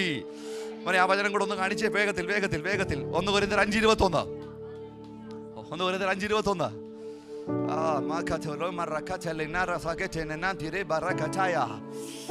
2 കൊരിന്ത്യർ 5:21. എന്നാൽ പാപം അറിയാത്തവനെ വേഗത്തിൽ കാണട്ടെ 1 കൊരിന്ത്യർ 5:21. 2 കൊരിന്ത്യർ 5:21. യെസ്, പാപം അറിയാത്തവനെ നാം ദൈവത്തിന്റെ, പേന ഉണ്ടെങ്കിൽ വേദപുസ്തകത്തിൽ ആ പദം ഒന്ന് വരച്ചു വെക്കാമോ? ദൈവത്തിന്റെ, ഉറക്കെ പറഞ്ഞ, ദൈവത്തിന്റെ നീതിയാകേണ്ടതിന് അവൻ നമുക്ക് വേണ്ടി പാപമായി മാറി. ഒന്നാമത്തെ ആദാമിന്റെ ലേബൽ എന്തായിരുന്നു അറിയാമോ? പാപി എന്നാണ്. എന്റെ കൂടെ ഒന്ന് പറഞ്ഞേ, എന്റെ പേരെന്തായിരുന്നു? പാപി എന്നായിരുന്നു. എന്നാൽ ഇവിടെ യേശു എനിക്ക് വേണ്ടി പാപമായി മാറിയപ്പോൾ യേശുവിന്റെ സ്ഥാനത്ത് നിന്ന് എന്നെ ഇപ്പോൾ പിതാവായ ദൈവം ഇപ്പുറത്തേക്ക് കൊണ്ടുവന്നിരിക്കുന്നു. ഒന്നാമത്തെ ആദാമിന്റെ സ്ഥാനത്തേക്ക് യേശു വന്നപ്പോൾ, അവൻ പാപത്തിന്റെ സ്ഥാനത്ത് വന്നപ്പോൾ, പാപത്തിന്റെ സ്ഥാനത്തുണ്ടായിരുന്ന പാപിയായ എന്നെ ദൈവം എടുത്ത് പുത്രന്റെ സ്ഥാനത്ത് കൊണ്ടുവന്നു. ഇപ്പോൾ എന്റെ പേര് പാപി എന്നല്ല, എന്റെ പേര് നീതി എന്നാണ്. ഇപ്പോൾ എന്റെ പേര് അശുദ്ധൻ എന്നല്ല, ഇപ്പോൾ എന്റെ പേര് വിശുദ്ധൻ എന്നാണ്. ഇത് ഞാൻ അനീതി ചെയ്യാത്തത് കൊണ്ടല്ല, ഞാൻ ഇത് വിശുദ്ധനായി ജീവിച്ചത് കൊണ്ടല്ല, പുത്രന്റെ സ്ഥാനത്തേക്ക് ഞാൻ വന്നതുകൊണ്ട് അവൻ സൗജന്യമായി എന്നെ നീതീകരിച്ചിരിക്കുകയാണ്. സകല നീതിമാന്മാരും കരമുയർത്തി കർത്താവിന് ആമേൻ പറയട്ടെ. സകല വിശുദ്ധന്മാരും കർത്താവിന് സ്തോത്രം ചെയ്യട്ടെ. ഇപ്പൊ നിങ്ങൾക്ക് കുറെ സംശയം മാറിയില്ലേ? പൗലോസ് അപ്പോസ്തലൻ തൂലിക എടുത്ത് ലേഖനങ്ങൾ എഴുതാൻ തുടങ്ങുമ്പോൾ അത് കൊരിന്തിലെ ഏറ്റവും വലിയ അധമനാണെങ്കിൽ പോലും സകല വിശുദ്ധന്മാർക്കും എന്നല്ലാതെ എഴുതാൻ പറ്റില്ല.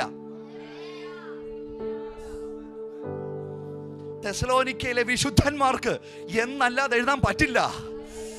ഒരു പക്ഷേ അതിനകത്ത് പിന്മാറ്റക്കാരനും കള്ളു കുടിക്കുന്നവനും ഉണ്ടെങ്കിലും ക്രിസ്തുവിന്റെ നീതിയും യോഗ്യതയും അവന്റെ മേൽ ദൈവം ഇട്ടിരിക്കുന്നത് കൊണ്ട് ശുശ്രൂഷകനായ പൗലോസിന് അവരെ അങ്ങനെ കാണാനേ ഒക്കത്തുള്ളൂ. ഓ, നിങ്ങളുടെ മേൽ കിടന്ന പേര് മാറിപ്പോയി. നിങ്ങൾക്കൊരു പഴയ ഐഡന്റിറ്റി കാർഡ് ഉണ്ടായിരുന്നു, നിങ്ങൾക്ക് പഴയ ഒരു ആധാർ കാർഡ് ഉണ്ടായിരുന്നു. ഇന്നതില്ല. അത് കർത്താവ് കീറിക്കളഞ്ഞു. ആ നിയമത്തെ കർത്താവ് ക്യാൻസൽ ചെയ്ത് കളഞ്ഞു.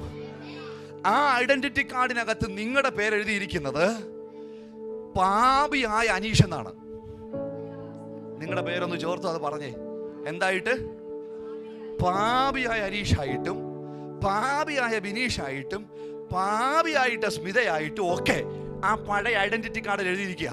ഓ, കഴുത്തെ തൂക്കിയിട്ടിരിക്കുന്ന കാർഡ് കാണുമ്പോഴെല്ലാം നമ്മുടെ പേര് പാപി. ഡെസിഗ്നേഷൻ എന്താ? പാപി. ഐഡന്റിറ്റി എന്താ? പാപി. ആമേൻ. എന്നാൽ ആ ഐഡന്റിറ്റി കാർഡ് കീറിക്കളഞ്ഞിട്ട് ഇന്ന് നിങ്ങളുടെ മേൽ ഒരു പുതിയ ഐഡന്റിറ്റി കാർഡ് കിടപ്പുണ്ട്. നിങ്ങൾ ഒരിക്കൽ പോലും സ്വയം വായിച്ചു നോക്കിയിട്ടില്ലാത്തൊരു കാർഡ്. ആ കാർഡിനകത്ത് നിങ്ങളുടെ പേരെഴുതിയിരിക്കുന്നത് പാപിയായ അനീഷ് എന്നല്ല, നീതിമാനായ അനീഷ്. നിനക്കെതിരെ ചെളിവാരി എറിയാൻ നിൽക്കുന്ന പിശാചിന്റെ മുഖത്ത് നോക്കിയിട്ട് പറയണം, നീ ഇത് കാണ്. ഓ ഇല്ല, നിങ്ങൾക്കത് കിട്ടുന്നില്ലല്ലോ. നിന്നെ കുറ്റബോധത്തിലേക്ക് കൊണ്ടുപോകാൻ, നീ തെറ്റുകാരനാണ്, നീ അത്ര നല്ലതല്ല, നീ കൊള്ളരുതാത്തവനാണ്, നീ അത്ര വിശുദ്ധനല്ലടോ, താൻ അത്ര വിശ്വസ്തനല്ലടോ, നിനക്ക് ഈ അനുഗ്രഹവും അവകാശമൊന്നും കിട്ടാൻ പോകുന്നില്ലടോ, ഇതൊക്കെ അതിവിശുദ്ധന്മാരായവർക്കൊക്കെ ഉള്ളതാണെന്ന് പറയുന്ന പിശാചിനോട് ഒന്നും പറയരുത്. നീ പറയുന്നതല്ലടാ, നീ പറയുന്ന നുണയല്ല. എന്റെ മേൽ കിടക്കുന്നതിന് പാപിയുടെ വസ്ത്രമല്ല, നീതിമാന്റെ വസ്ത്രമാണ്. അതുകൊണ്ട് അവൻ എന്നെ ഇപ്പോൾ സൗജന്യമായി നീതീകരിച്ചിരിക്കുകയാണ്. സ്വർഗത്തിൽ നിങ്ങളുടെ ഓരോരുത്തരുടെയും പേരെഴുതിയിരിക്കുന്നത് പാപികളുടെ ലിസ്റ്റിനകത്തല്ല, നീതിമാന്മാരുടെ ലിസ്റ്റിനകത്താണ്, വിശുദ്ധന്മാരുടെ ലിസ്റ്റിനകത്താണ്. ഓ ഹല്ലേലൂയ, ഹല്ലേലൂയ, ഹല്ലേലൂയ. ഈ ഓരോ തിരുവെഴുത്തിന്റെ സത്യങ്ങളും നിങ്ങളുടെ ഹൃദയത്തിനകത്തോട്ട് വന്ന് പതിക്കുമ്പോൾ നിങ്ങൾ കണ്ണാടിയിൽ നോക്കിയിട്ട് നിങ്ങൾക്ക് തന്നെ അഭിമാനം തോന്നണം. ഞാൻ പാവിയല്ലല്ലോ, ഞാൻ അശുദ്ധനല്ലല്ലോ, ഞാൻ കൊള്ളരുതാത്തവനല്ലല്ലോ. എൻ്റെ മേൽ ഉണ്ടായിരിക്കുന്ന വലിയ കൃപയാൽ എനിക്ക് വേണ്ടി പുത്രൻ ഇതെല്ലാം സഹിച്ചതുകൊണ്ട് ഈ അവകാശത്തിലേക്കും ഈ അധികാരങ്ങളിലേക്കും ഈ പദവികളിലേക്കും അവൻ എന്നെ ആക്കി വച്ചിരിക്കുകയാണ്. നീതി ചെയ്ത് ചെയ്ത് നീതിമാനായതല്ല,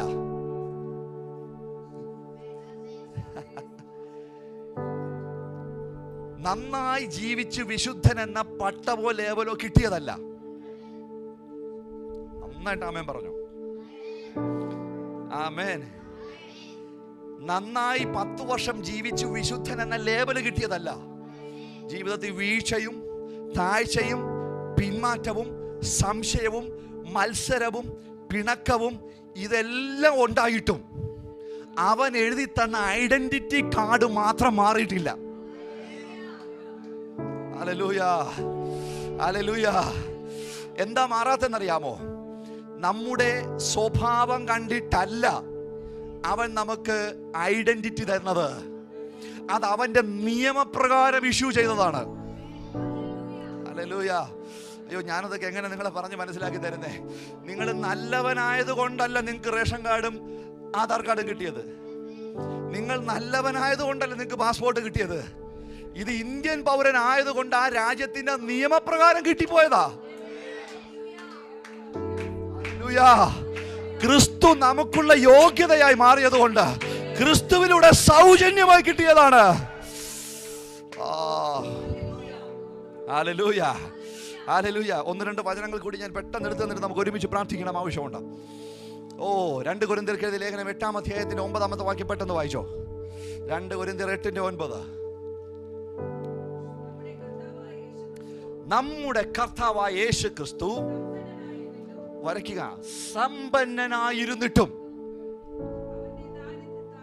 അവന്റെ ദാരിദ്ര്യത്താൽ നിങ്ങൾ സമ്പന്നരാകേണ്ടതിന് നമ്മൾ നിമിത്തം അവൻ ദരിദ്രനായി മാറി.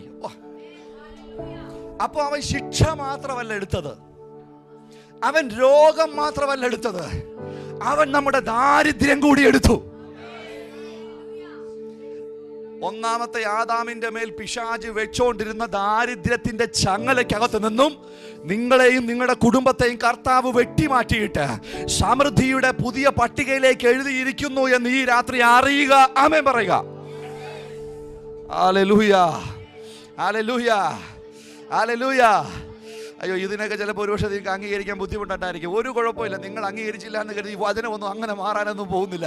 നമ്മുടെ കർത്താവായ യേശു ക്രിസ്തു പറയും സമ്പന്നനായിരുന്നു. ഭൂമിയും അതിന്റെ സകല സമ്പത്തും.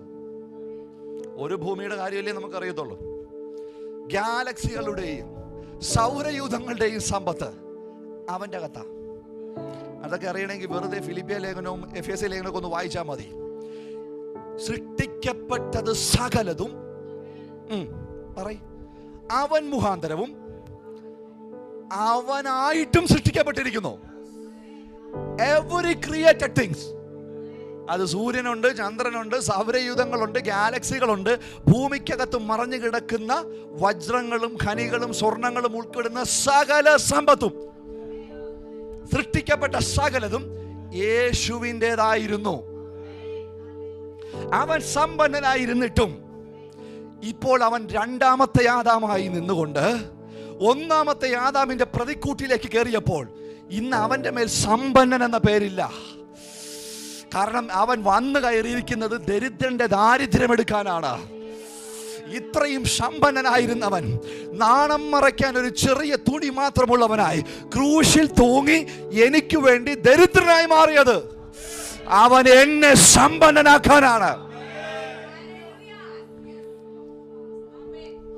ആ വചനത്തിൽ നിന്നുകൊണ്ട് ഞാൻ നിങ്ങളോട് പ്രവചിക്കുന്നു, ഇതിനകത്തിരിക്കുന്ന നിങ്ങൾക്ക് എല്ലാവർക്കും സ്വന്തമായി വീടുകൾ ഉണ്ടാകട്ടെ, സ്വന്തമായി വാഹനങ്ങൾ ഉണ്ടാകട്ടെ, സ്വന്തമായി വ്യവസായ സ്ഥാപനങ്ങൾ ഉണ്ടാകട്ടെ. ഹല്ലേലൂയ. സ്വന്തമായ വലിയ വലിയ വലിയ വലിയ നിക്ഷേപങ്ങൾ ഉണ്ടാകട്ടെ. നമുക്ക് ഈ പരമ്പരാഗതമായൊരു ചിന്താരീതിയുണ്ട്. പൈസയെന്ന് കേട്ട് കഴിഞ്ഞാൽ നമുക്ക് ഭയങ്കര ബുദ്ധിമുട്ടാണ്. പറയുമ്പോഴേ ബുദ്ധിമുട്ടുള്ളൂ, മേടിക്കുമ്പോൾ ബുദ്ധിമുട്ടില്ല. ഉള്ള കാര്യമല്ലേ പക്ഷേ ഞാൻ പറയുന്നത്. നമുക്ക് ഫണ്ട് പിരിക്കുന്നതിൽ പ്രശ്നമില്ല. പക്ഷേ ഏതെങ്കിലും ഒരു വിശ്വാസിയെ നോക്കിയിട്ട് കർത്താവ് നിൻ്റെ കയ്യിൽ ഒരു 50,000 രൂപ തരട്ടെ എന്ന് അനുഗ്രഹിക്കാൻ ബുദ്ധിമുട്ടാണ്. അപ്പോഴത്തേക്കും നമ്മൾ വേറെ എന്തെങ്കിലുമൊക്കെ പറഞ്ഞ് അയ്യോ ഇത് ശരിയല്ലല്ലോ, ഇങ്ങനെ പറയാൻ പാടില്ല. വേണമെങ്കിൽ പണം എന്ന് പറയരുത്, നിങ്ങളുടെ മേൽ കർത്താവ് നന്മയുടെ ഒരു വാതിൽ തുറക്കുകയാണ്. അങ്ങനെ പറഞ്ഞു, കർത്താവ് നിന്നെയും നിന്റെ കുടുംബത്തെയും മാനിക്കാൻ പോവുകയാണ് എന്ന് പറയുന്നേ കുഴപ്പമില്ല.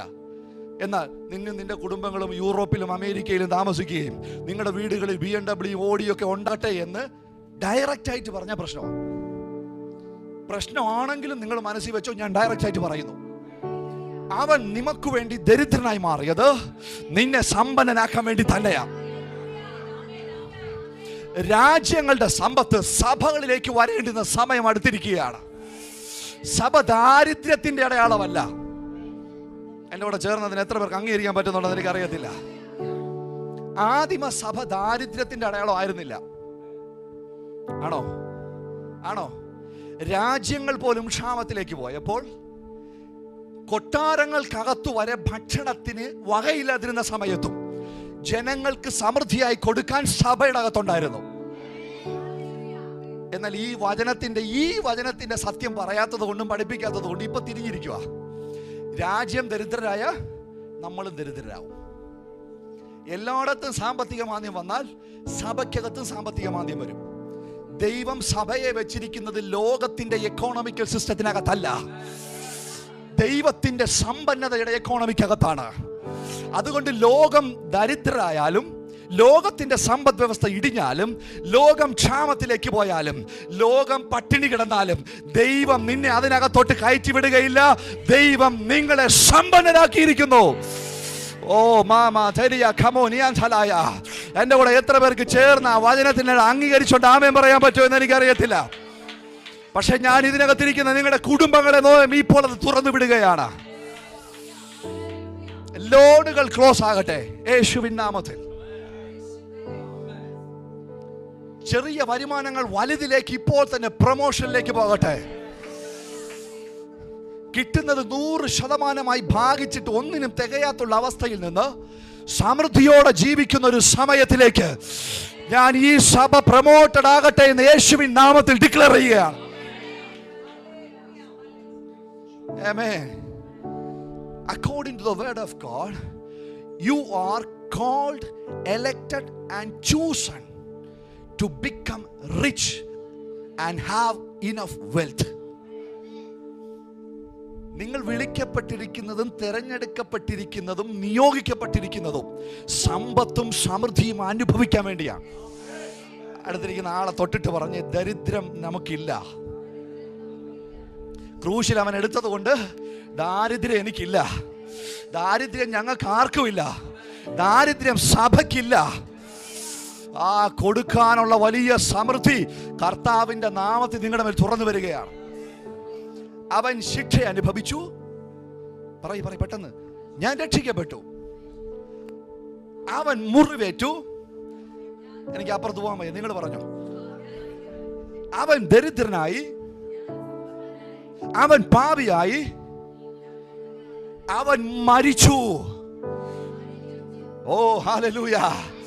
എന്റെ നിത്യമരണം അവൻ എടുത്തു, അവന്റെ നിത്യജീവൻ എനിക്ക് നൽകൂ.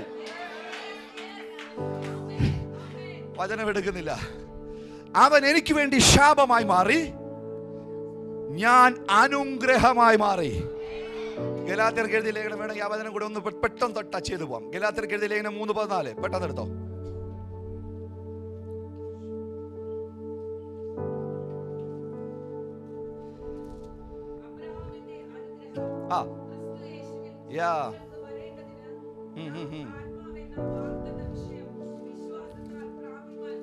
അടുത്ത വാക്യം കൂടെ വായിച്ചോ.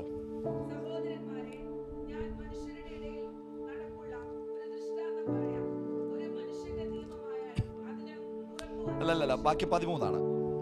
അതെ, ബാക്കി 13. സോറി, അതെന്താ പ്രശ്നം എന്നറിയാമോ? ഈ ഇംഗ്ലീഷ് ബൈബിളിലും മലയാളം ബൈബിളിലും ചിലപ്പോൾ 1-2 വാക്യങ്ങളുടെ വേരിയേഷൻസ് വരും. Verse 13 in Malayalam, right? Okay. മരത്തിന്മേലെ തൂങ്ങുന്നവരെല്ലാം ശപിക്കപ്പെട്ടവൻ എഴുതിയിരിക്കുന്നത് പോലെ Christ become the curse for us. അവൻ നമുക്ക് വേണ്ടി ശാപമായി തീർന്നത് നാം ശാപത്തിൽ നിന്ന് സ്വതന്ത്രരായി അനുഗ്രഹത്തിൽ ജീവിക്കാൻ വേണ്ടിയാ. എത്രയൊക്കെ പ്രാർത്ഥിച്ചിട്ടും എന്തൊക്കെ ചെയ്തിട്ടും ശരിയാകാതിരിക്കുന്ന ചില ശാപങ്ങൾ ഒന്നാമത്തെ ആദാമിന്റെ ഗണത്തിനകത്ത് കിടക്കുന്നവരുടെ പുറകെ കൂടുന്നുണ്ട്. മക്കൾക്ക് നല്ല ജോലി കിട്ടിയാലും ആ വീട് പണി പൂർത്തീകരിക്കാൻ പറ്റത്തില്ല. എത്ര ലക്ഷക്കണക്കിന് രൂപ വരുമാനം ഉണ്ടായാലും അത് അതുപോലെ ഒന്ന് ഈ പലിശക്കാർക്ക് കൊടുക്കേണ്ടി വരും, അതുപോലെ അല്ലെങ്കിൽ ലോൺ അടയ്ക്കേണ്ടി വരും, അതുപോലെ അല്ലെങ്കിൽ ആശുപത്രി കൊടുക്കേണ്ടി വരും.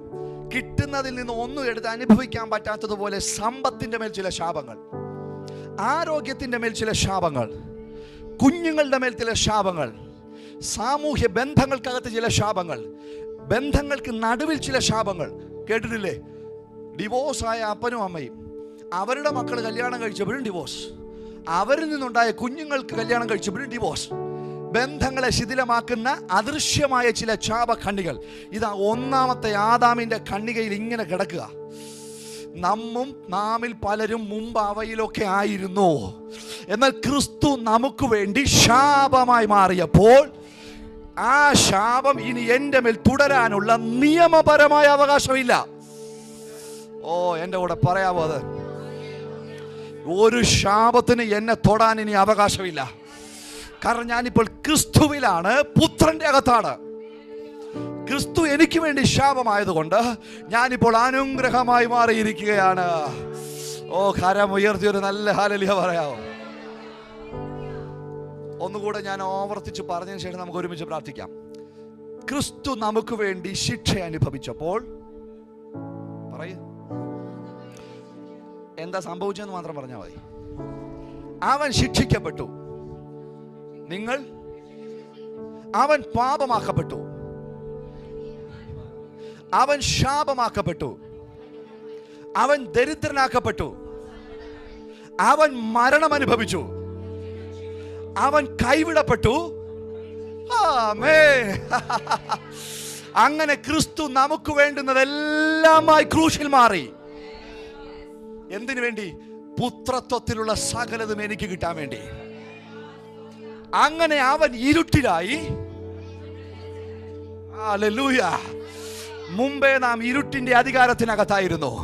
ഇപ്പോഴോ അവിടെ നിന്ന് വിടുവിക്കപ്പെട്ട് പുത്രന്റെ രാജ്യത്തിലാക്കപ്പെട്ടിരിക്കുകയാണ്.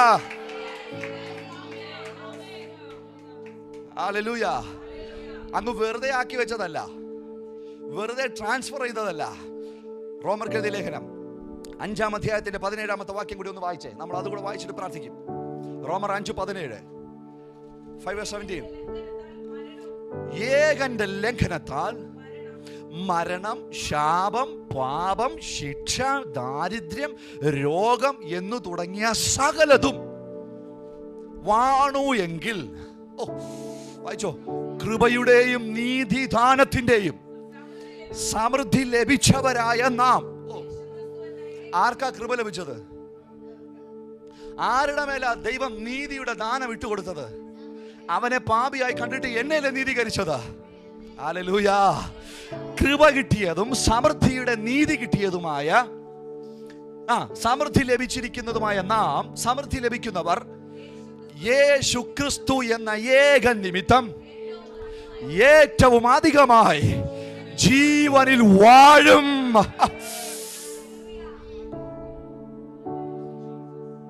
മൂക്കിലേക്ക് ജീവശ്വാസം ഊതിക്കൊടുത്തിട്ട് ആദാമിനോട് ദൈവം പറഞ്ഞ ആദ്യത്തെ വാക്ക്, നീ കണ്ണുകൊണ്ട് കാണുന്നത് മുഴുവൻ നിന്റെ കാൽ കീഴിലേക്കുള്ളതാ. ഇതിനെ മുഴുവൻ നീ അടക്കി ഭരിക്കുകയും ഇവയുടെ മേൽ നീ വാഴുകയും ചെയ്യുക. കാൽവറി ക്രൂശിൽ, എൻ്റെ കൂടെ ചേർന്ന് പറയണം, കൊലോസ്യർക്കെഴുതിയ ലേഖനത്തിലെ ആ വചനം കേട്ടോ, വാഴ്ചകളെയും അധികാരങ്ങളെയും ആയുധവർഗം വെപ്പിച്ച് അവയെ പരസ്യമായ കാഴ്ചയാക്കി അവയുടെ മേൽ ജയോത്സവം കൊണ്ടാടിയിട്ട് ക്രിസ്തു നമ്മോട് പറഞ്ഞ വാക്ക്, ജീവനിൽ ഏറ്റവും അധികമായി വാഴുക, ജീവനിൽ ഏറ്റവും അധികമായി തൃശ്ശൂരിൽ വാഴുക.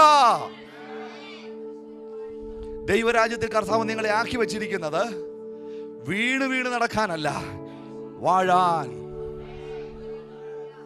ഇന്ന് പകലിലും രാത്രിയിലും നമ്മൾ സംസാരിച്ചത് വളരെ സിമ്പിൾ മെസ്സേജാണ്. ആമേൻ, ആമേൻ. ഇരുട്ടിന്റെ അധികാരത്തിൽ നിന്ന് അവൻ നമ്മെ വിടുവിച്ച് സ്നേഹ സ്വരൂപനായ പുത്രനെ രാജ്യത്തിലാക്കി വെച്ചിരിക്കുന്നു. അങ്ങനെ വിടുവിക്കാൻ വേണ്ടി അവൻ നമ്മളുടെ സ്ഥാനത്തേക്ക് വന്നു. എൻ്റെ ശിക്ഷ, എൻ്റെ പാപം, എൻ്റെ അനീതി, എൻ്റെ ദാരിദ്ര്യം, എൻ്റെ രോഗം, എൻ്റെ ശാപം എല്ലാം അവൻ എടുത്തു. അവനുണ്ടായിരുന്നത് മുഴുവൻ അവൻ എനിക്ക് നൽകി. എന്നിട്ട് അവൻ എനിക്ക് അഡീഷണലായ ഒരു കാര്യം കൂടെ നൽകി. എന്താണെന്നറിയാമോ? അവൻ്റെ പുനരുത്ഥാനത്തിന് ശേഷം അവൻ എന്നെയും കൂടെ മരിച്ചവരുടെ ഇടയിൽ നിന്ന് ഉയർത്തവനായി കണക്കാക്കി അവൻ്റെ തേജസ്സും പുത്രത്വവും എൻ്റെ മേൽ നൽകി. എന്നിട്ട് എന്നോട് പറഞ്ഞു, മകനെ അനീഷേ, ഒന്നാമത്തെ ആദാമിലൂടെ കയറിയ ഇരുട്ട്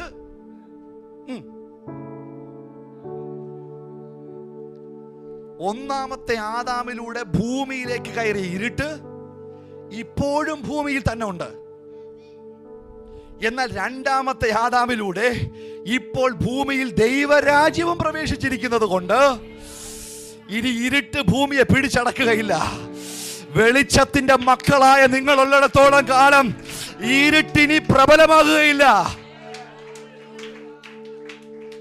അതുകൊണ്ട് യേശു പിള്ളേരെല്ലാം അങ്ങ് വിളിച്ചിട്ട് പറഞ്ഞു, മക്കളെ വന്നേടാ, മരണത്തെ ജയിച്ച് ഉയർത്തെഴുന്നേറ്റ ശരീരവുമായി 40 രാവും 40 പകലും അവരുടെ കൂടെ ഇരുന്നിട്ട് അവരോട് പറഞ്ഞു, നിങ്ങളിങ്ങ് വന്നേടാ മക്കളെ, നിങ്ങളിങ്ങ് വന്നേ. ഞാൻ പറയുന്ന ഒന്ന് ശ്രദ്ധിച്ചു കേട്ടെ. നിങ്ങൾ പുറപ്പെട്ട് രോഗികളുടെ മേൽ കൈവയ്ക്കുക, അവയെ സൗഖ്യമാക്കുക. നിങ്ങൾ മരിച്ചവരെ ഉയർപ്പിക്കുക. നിങ്ങൾ വിഷകരമായ ഒന്ന് കുടിച്ചാലും നിങ്ങൾക്ക് ഹാനി വരികയില്ല. ഒന്നും ഒരു നാളും നിങ്ങൾക്ക് ദോഷം വരുത്തുകയില്ല. കാരണം ദോഷം വരുത്താൻ കഴിവുള്ളവനെ ഞാൻ ഇപ്പോൾ ആയുധവർഗം വെപ്പിച്ച് അവന്റെ സകല അധികാരങ്ങളെയും നശിപ്പിച്ച് അവനെ പരസ്യമായ കാഴ്ചയാക്കി നിന്റെ കാൽ കീഴിലിട്ടിരിക്കുകയാണ്. ഇത് ദൈവരാജ്യം അനുസരിക്കുന്ന, ദൈവരാജ്യം അറിയുന്നവരുടെ സമയമാ. വാഴാൻ വേണ്ടി, പിടിച്ചടക്കാൻ വേണ്ടി തയ്യാറാകുന്ന ഒരു തലമുറയുടെ സമയമാണ്. Are you ready for that? എൻ്റെ കൂടെ അതിന് തയ്യാറുള്ളവർ മാത്രം അവിടെ ഇരിപ്പിടങ്ങളെ വിട്ടൊന്ന് എഴുന്നേറ്റോ.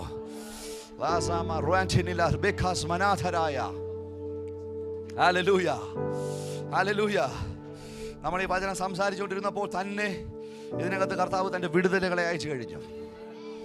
നമ്മൾ ഈ തിരുവെഴുത്തിൻ്റെ സത്യങ്ങൾ അറിഞ്ഞുകൊണ്ടിരുന്നപ്പോൾ തന്നെ കർത്താവ് നിങ്ങളുടെ മേൽ വലിയ സ്വാതന്ത്ര്യങ്ങളെ അയച്ചു കഴിഞ്ഞു. വാ, ഹല്ലേലൂയ. എല്ലാ കണ്ണുകളും അടച്ചോ. 2 മിനിറ്റുകൾ നമ്മൾ ഒരുമിച്ച് പ്രാർത്ഥിക്കാൻ വേണ്ടി പോവുകയാണ്. Yes, come on come on. ആധരങ്ങളെ തുറന്ന് കർത്താവിനെ ആ നാമത്തെ ഒന്ന് വിളിച്ച്, യേശുവേ, നീ ഇല്ലാതിരുന്നെങ്കിൽ ഈ അനുഗ്രഹീതമായ ഒരു പദവിയിൽ ഞങ്ങൾ എത്തത്തില്ലായിരുന്നു. ഞങ്ങൾ നിന്നതല്ല, ഞങ്ങളുടെ പേര് ആപ്ലിക്കേഷൻ കൊടുത്ത് കയറിയതല്ല. നിന്റെ കൃപയാൽ ലോകസ്ഥാപനത്തിന് മുമ്പേ നീ ഞങ്ങളെ അങ്ങനെ തെരഞ്ഞെടുത്തിരിക്കുകയാകുന്നുവല്ലോ.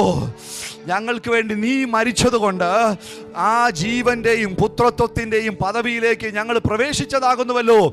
ഹല്ലേലൂയ. ഞങ്ങൾ ഒരുമിച്ച് നന്ദി പറയുകയാണ്. എല്ലാ കണ്ണുകളും അടച്ച് യേശുവിനെ നന്ദി പറഞ്ഞു തുടങ്ങിയേ. ഇന്ന് ദൈവം നിങ്ങളെ ആക്കി വെച്ചിരിക്കുന്ന സ്ഥാനം എന്തെന്ന് കണ്ടിട്ട്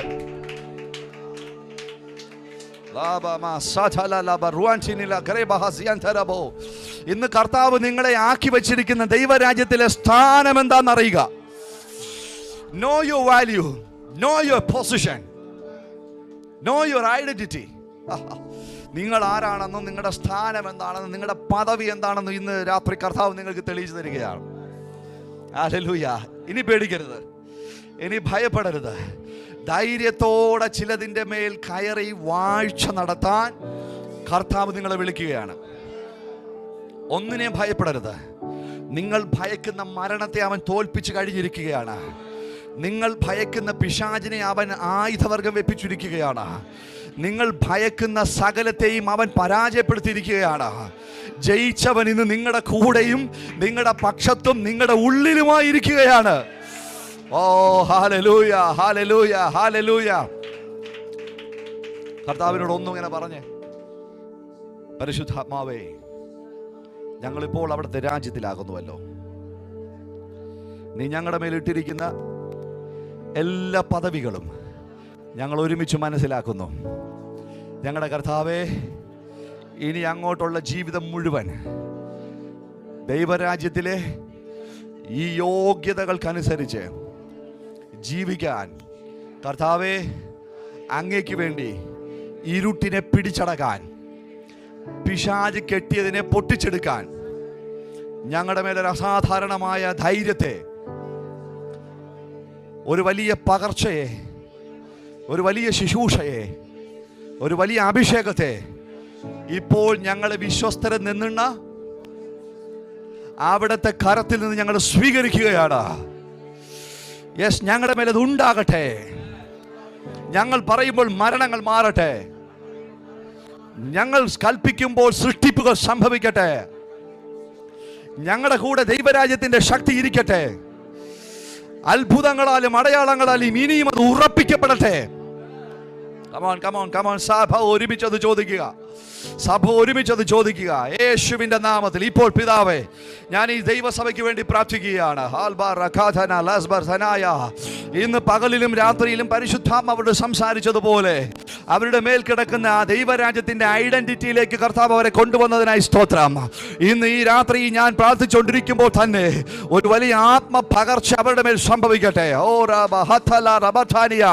ചിലതിനെ കീഴ്മേൽ മറിക്കാൻ, ചിലതിനെ പിടിച്ചടക്കാൻ, രാജ്യങ്ങളെ കുലുക്കാൻ, തൃശ്ശൂരിനെ കൈവെള്ള കൊണ്ട് പിടിച്ചെടുക്കുവാൻ, ദൈവരാജ്യത്തിൽ വാഴ്ച നടത്തുവാൻ വേണ്ടുന്ന ഒരു അഭിഷേകത്തെ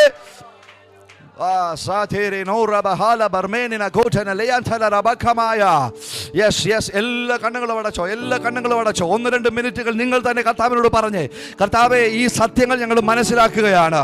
ഇപ്പോൾ തന്നെ ഞങ്ങൾക്ക് അനുഭവിക്കാൻ കഴിയുന്ന അളവിൽ ചിലത് ഞങ്ങളുടെ നടുവിൽ സംഭവിക്കട്ടെ, ഞങ്ങളുടെ ശരീരങ്ങളിൽ സംഭവിക്കാൻ തുടങ്ങട്ടെ. ഓ ബാസിയോ ലിമാർബായ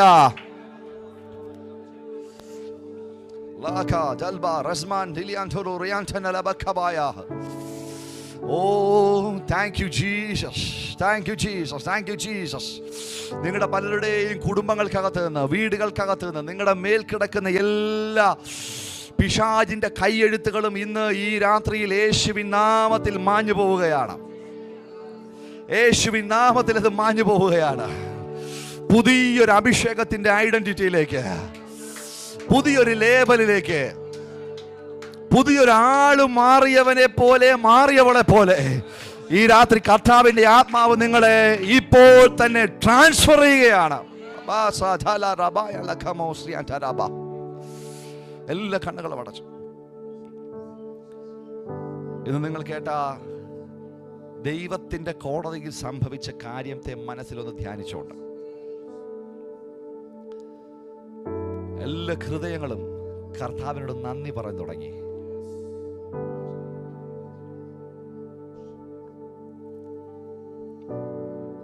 നിങ്ങളായിരുന്നു അവിടെ നിൽക്കേണ്ടിയിരുന്നത്.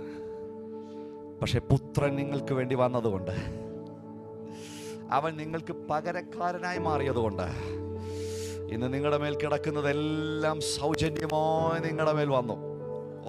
അതൊന്ന് ധ്യാനിക്കുക.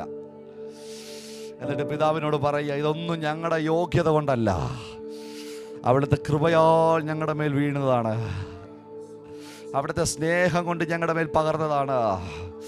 അത് മേൽക്കുമേൽ ഇനിയും വർദ്ധിക്കാൻ തുടങ്ങട്ടെ. അത് മേൽക്കുമേൽ ഞങ്ങളുടെ മേൽ വലിയ അളവിൽ പകരപ്പെടാൻ തുടങ്ങട്ടെ. എല്ലാ കണ്ണുകളും ഇവിടെ ചോരും കണ്ണു തുറക്കരുത്. 1-2 മിനിറ്റുകൾ യേശുവിനോടൊന്നും സംസാരിച്ചുകൊണ്ടിരുന്നേ. എൻ്റെ യേശുവേ, ഈ ഒരു സ്ഥാനത്തേക്ക്, ഈ ഒരു പദവിയിലേക്ക് നീ മുഖാന്തരം നീ എന്നെ കൊണ്ടുവന്നതിനായിട്ട് സ്തോത്രം എന്ന് പറഞ്ഞു. നിങ്ങളുടെ ഹൃദയം മുഴുവൻ ക്രിസ്തുവിനാൽ പിടിക്കപ്പെട്ടിരിക്കട്ടെ. നിങ്ങളുടെ ഹൃദയം മുഴുവൻ യേശുവിനാൽ സ്വാധീനിക്കപ്പെട്ടിരിക്കട്ടെ. അവനെയും അവന്റെ പുനരുത്ഥാനത്തിന്റെ ശക്തിയും അനുഭവിച്ചറിയണമെന്ന് കൊതിക്കുക.